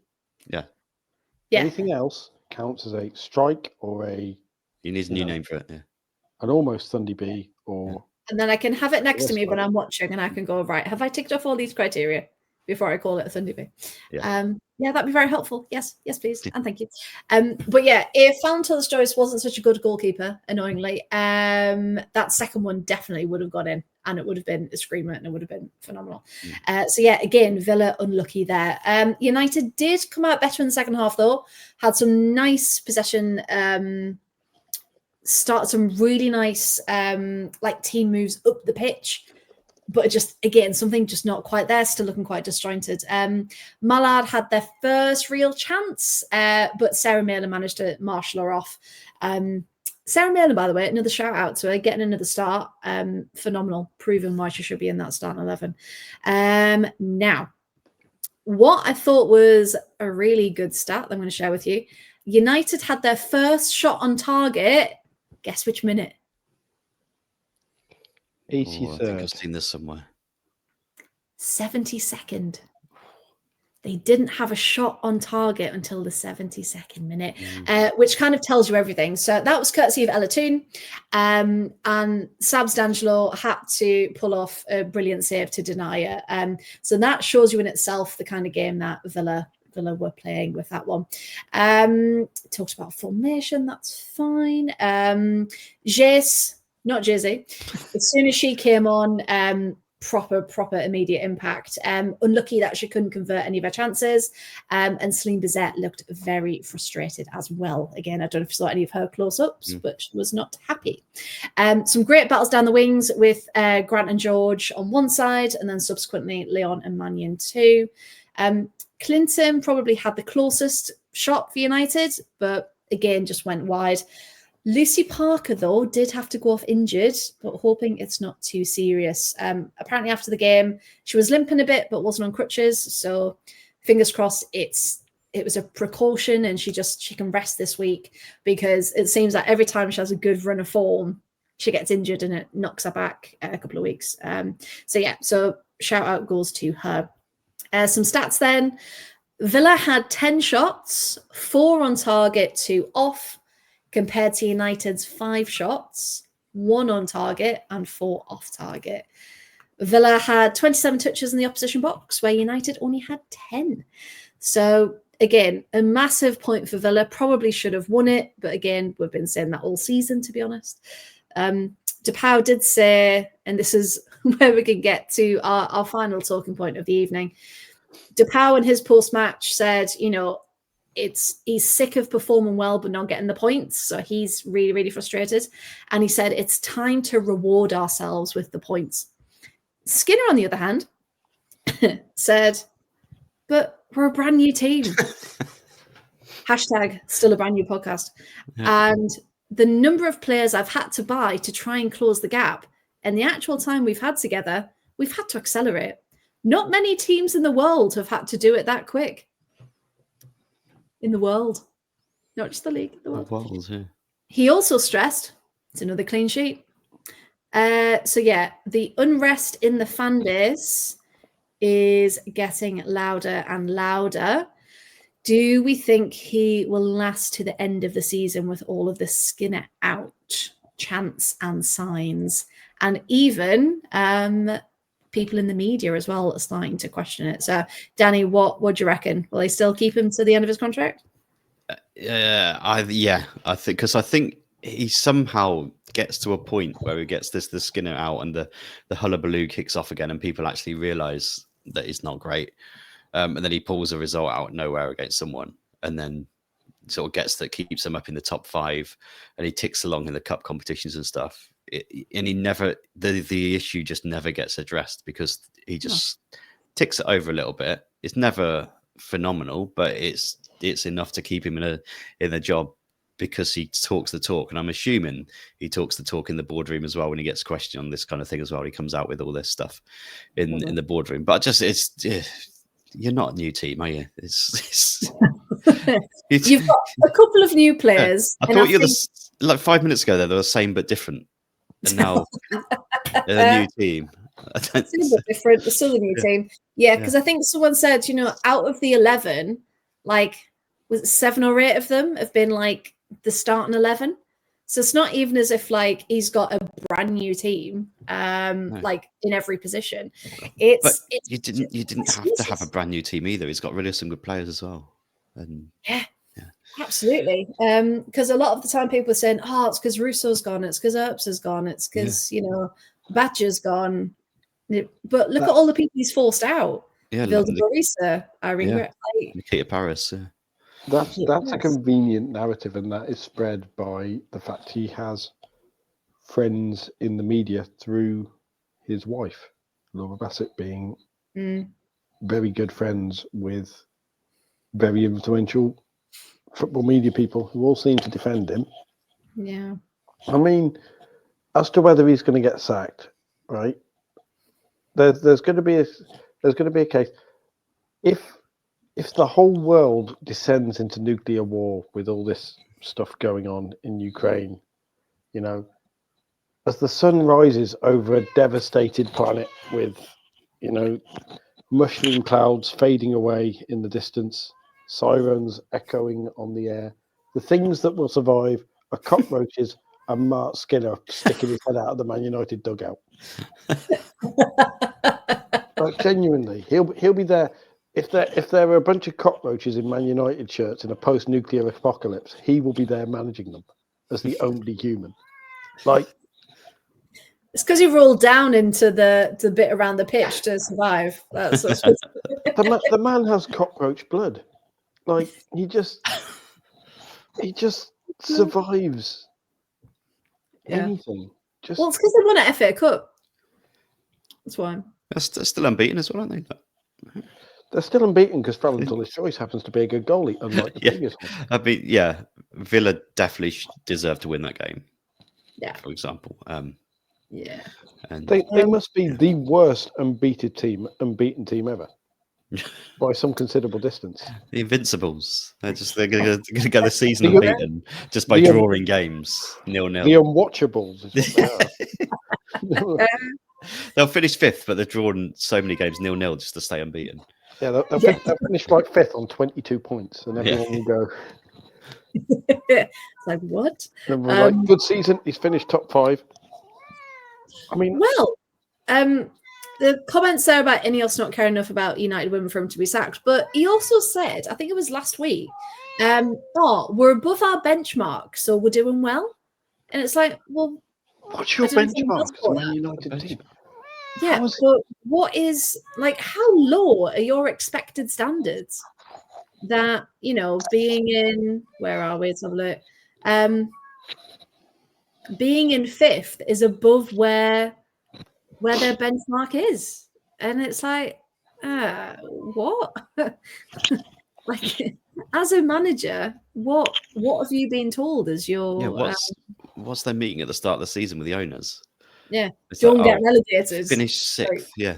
The bar is on the floor and Mark Skinner's still trying to dig under it. And yet, he is still... Yeah, manager. so about the media changing, yes, this is what I meant. So Farrah Williams has also started to criticise, and she starts to go the other way now, regardless of that friendship. Yeah, so she isn't getting invited to Christmas dinner? No. But yeah, it's going to be Christmas with the Skinners. Oh, that'd be a good reality show, wouldn't it? Coming soon to Channel 5. Can you imagine it? He'd be making the Christmas dinner, and like the Yorkshire puddings would be for actual pudding, and like you'd have things out of position. You'd have like sprouts instead of prawn cocktail for the starter, and then Bucks Fizz as breakfast drink, and then cups of tea with dinner, and all that sort of stuff. You know, actual Yorkshire puddings with maple syrup in them or something. Serve a chicken. So like it's the same as turkey, but different. Yeah. Like, Mark, I didn't order this. It's same but different. Yeah. It's the same but different. It's a new table. This is burnt, Mark. Oh, the cook's still learning. He's only been in the job 6 years. Like, he hasn't adapted to this hob yet. It's early days. We had a benchmark of him not giving us salmonella, and it's burned to a crisp. So like he's gone above and beyond. Just leaving the centerpiece of the Christmas dinner, the bit that's supposed to be the most popular bit, isolated at one end of the table. Like, just everything at one end, and then the star bit of the Christmas dinner, like the actual turkey, is just at the other end of the table, completely ignored because nobody can get to it. Like,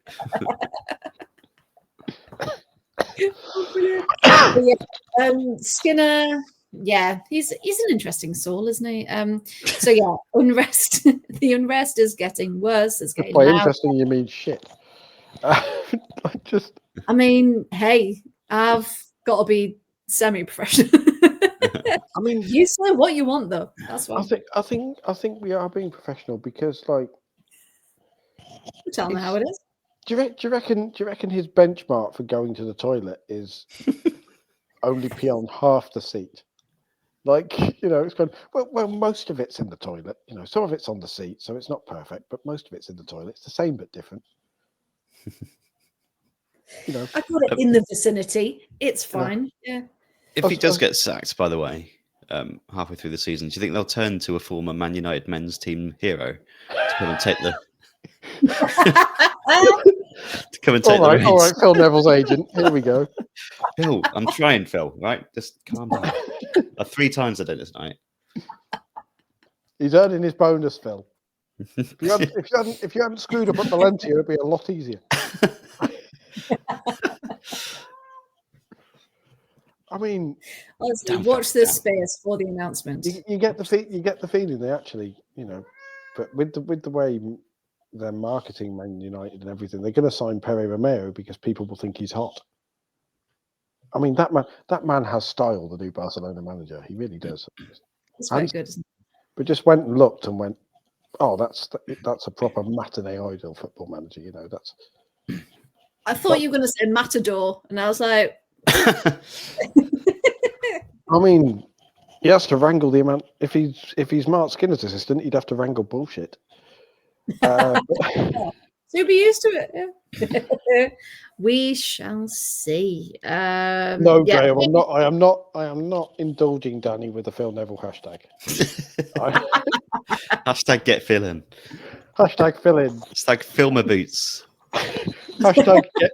Hashtag fill 'em in.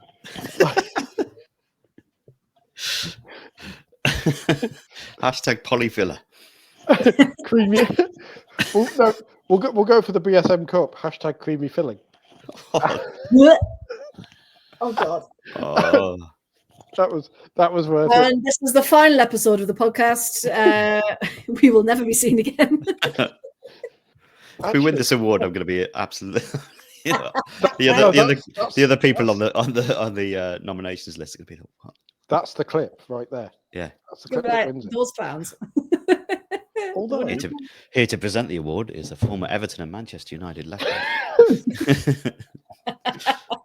It's probably going to be Jermaine Genius. Let's be honest. Yeah. Or Mark Skinner. Friend It of won't the be, it's not pod. going to be Jermaine Genus, is it?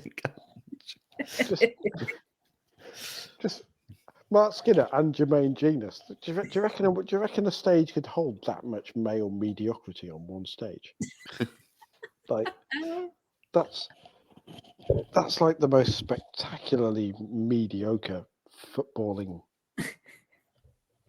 That's like the Ballon d'Or, isn't it? The Ballon d'Or. Ballon d'Or. See, Graham, his influence is sneaking in now. You know, the puns are getting better. Yeah, it's been a good run. I'm so glad I didn't miss it. We'll be the first podcast to win an award less than a week after being cancelled. I mean, podcast after dark. There you go. That's what it is. Yeah, hashtag podcast after dark. Absolutely. So last thing I will ask you then, my good friends, out of those fixtures, what are you looking forward to this weekend? Danny, we'll start with you.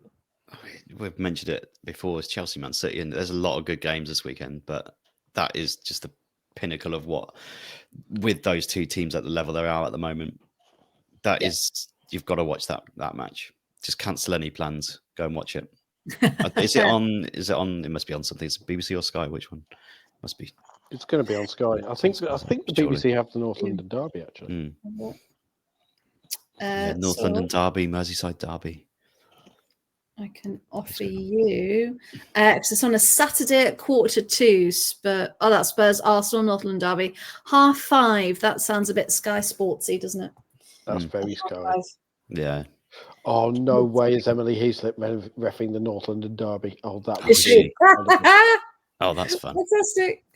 Oh, couldn't have got better. Katie McCade had a good run, didn't she? Being good. That is. And then it ended. It ended. That is team ref chaos. That's just. Oh, the universe is smiling upon us. I can't wait. I can't wait to watch that. So that is for people interested. So so Saturday we've got Brighton West Ham at 12:30, Spurs Arsenal at 1:45, and Chelsea City at 5:30. And then we've got on the Sunday, we've got Villa Palace at 2. I'll be in the press box for that one. Managed to sneak a win. Everton Liverpool at 3 and Leicester United at 3 as well. But yeah, it's going to be a phenomenal week. It is nice to see the Merseyside derby being given its due this time round after we ranted about how it wasn't even being covered.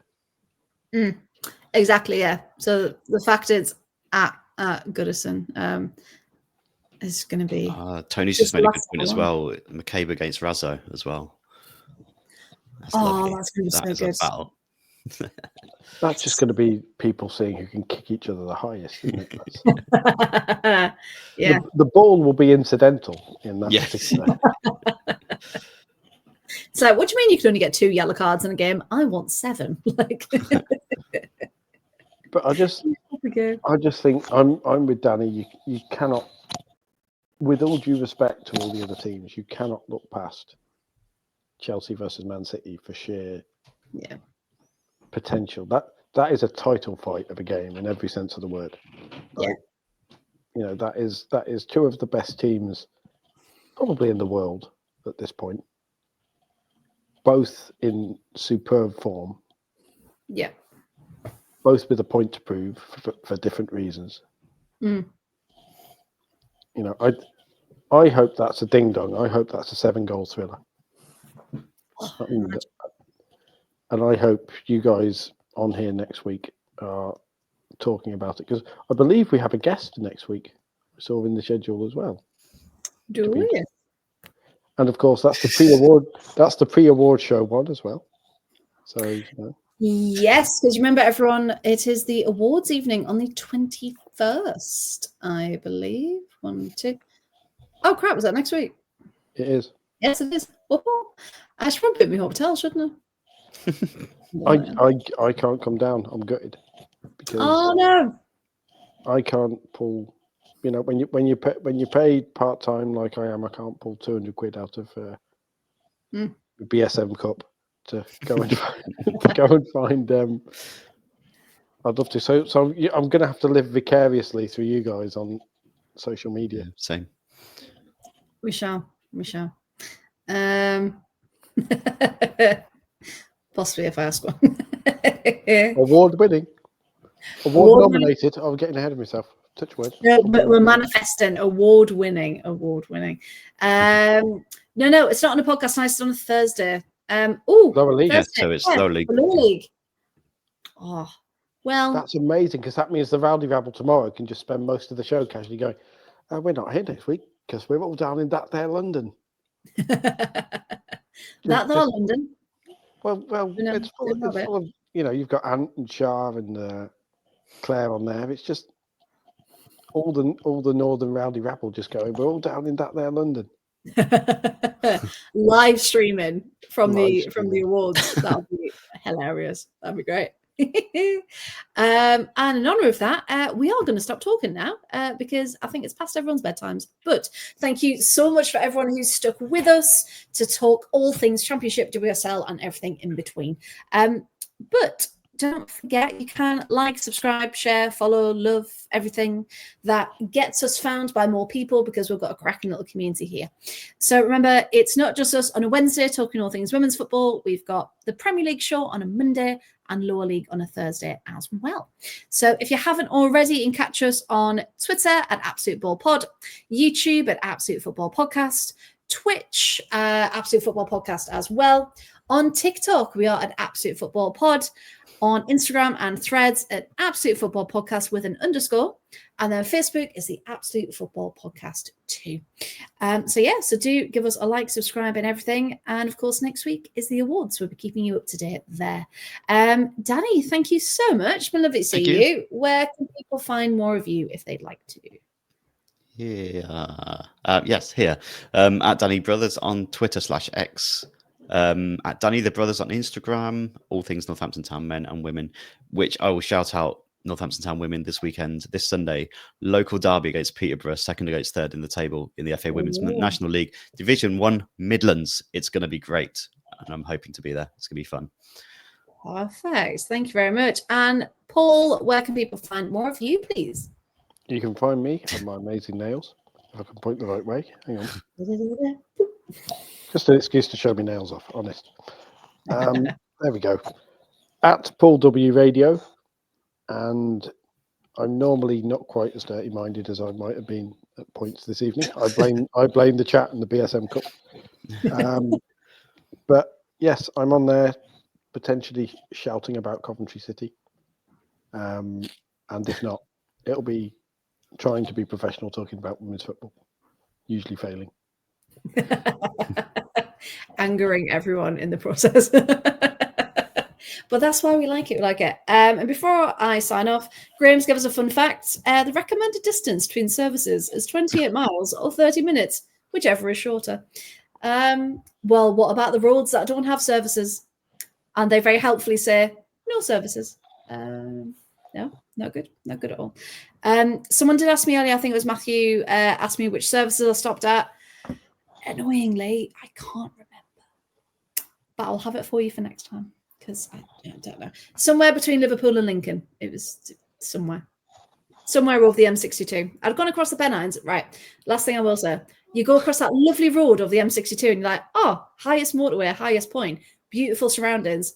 It was dark when I drove over it and when I drove back. So I didn't see a thing at all. And it was very heartbreaking. However, you can follow me if you'd like to at Freya Writes on Instagram, TikTok, Twitter, wherever you want to find me. Or if you've got any friends who support Aston Villa Women or you yourself, we've got a brand new podcast called Part of the Pride, and we are live Thursdays at 8:00. And we have special guests tomorrow, Connor and Barry from All for United, and we're going to be doing a match. What's it called? Review. Hey, there we go. Well, I was going to say preview, and I was like, no, the match has already happened. What's it called? Yeah. Match preview from the weekend. So do join us if you can. So yeah, thank you very much. Thank you all. And we will see you again next week. So thank you very much. Good evening and goodbye.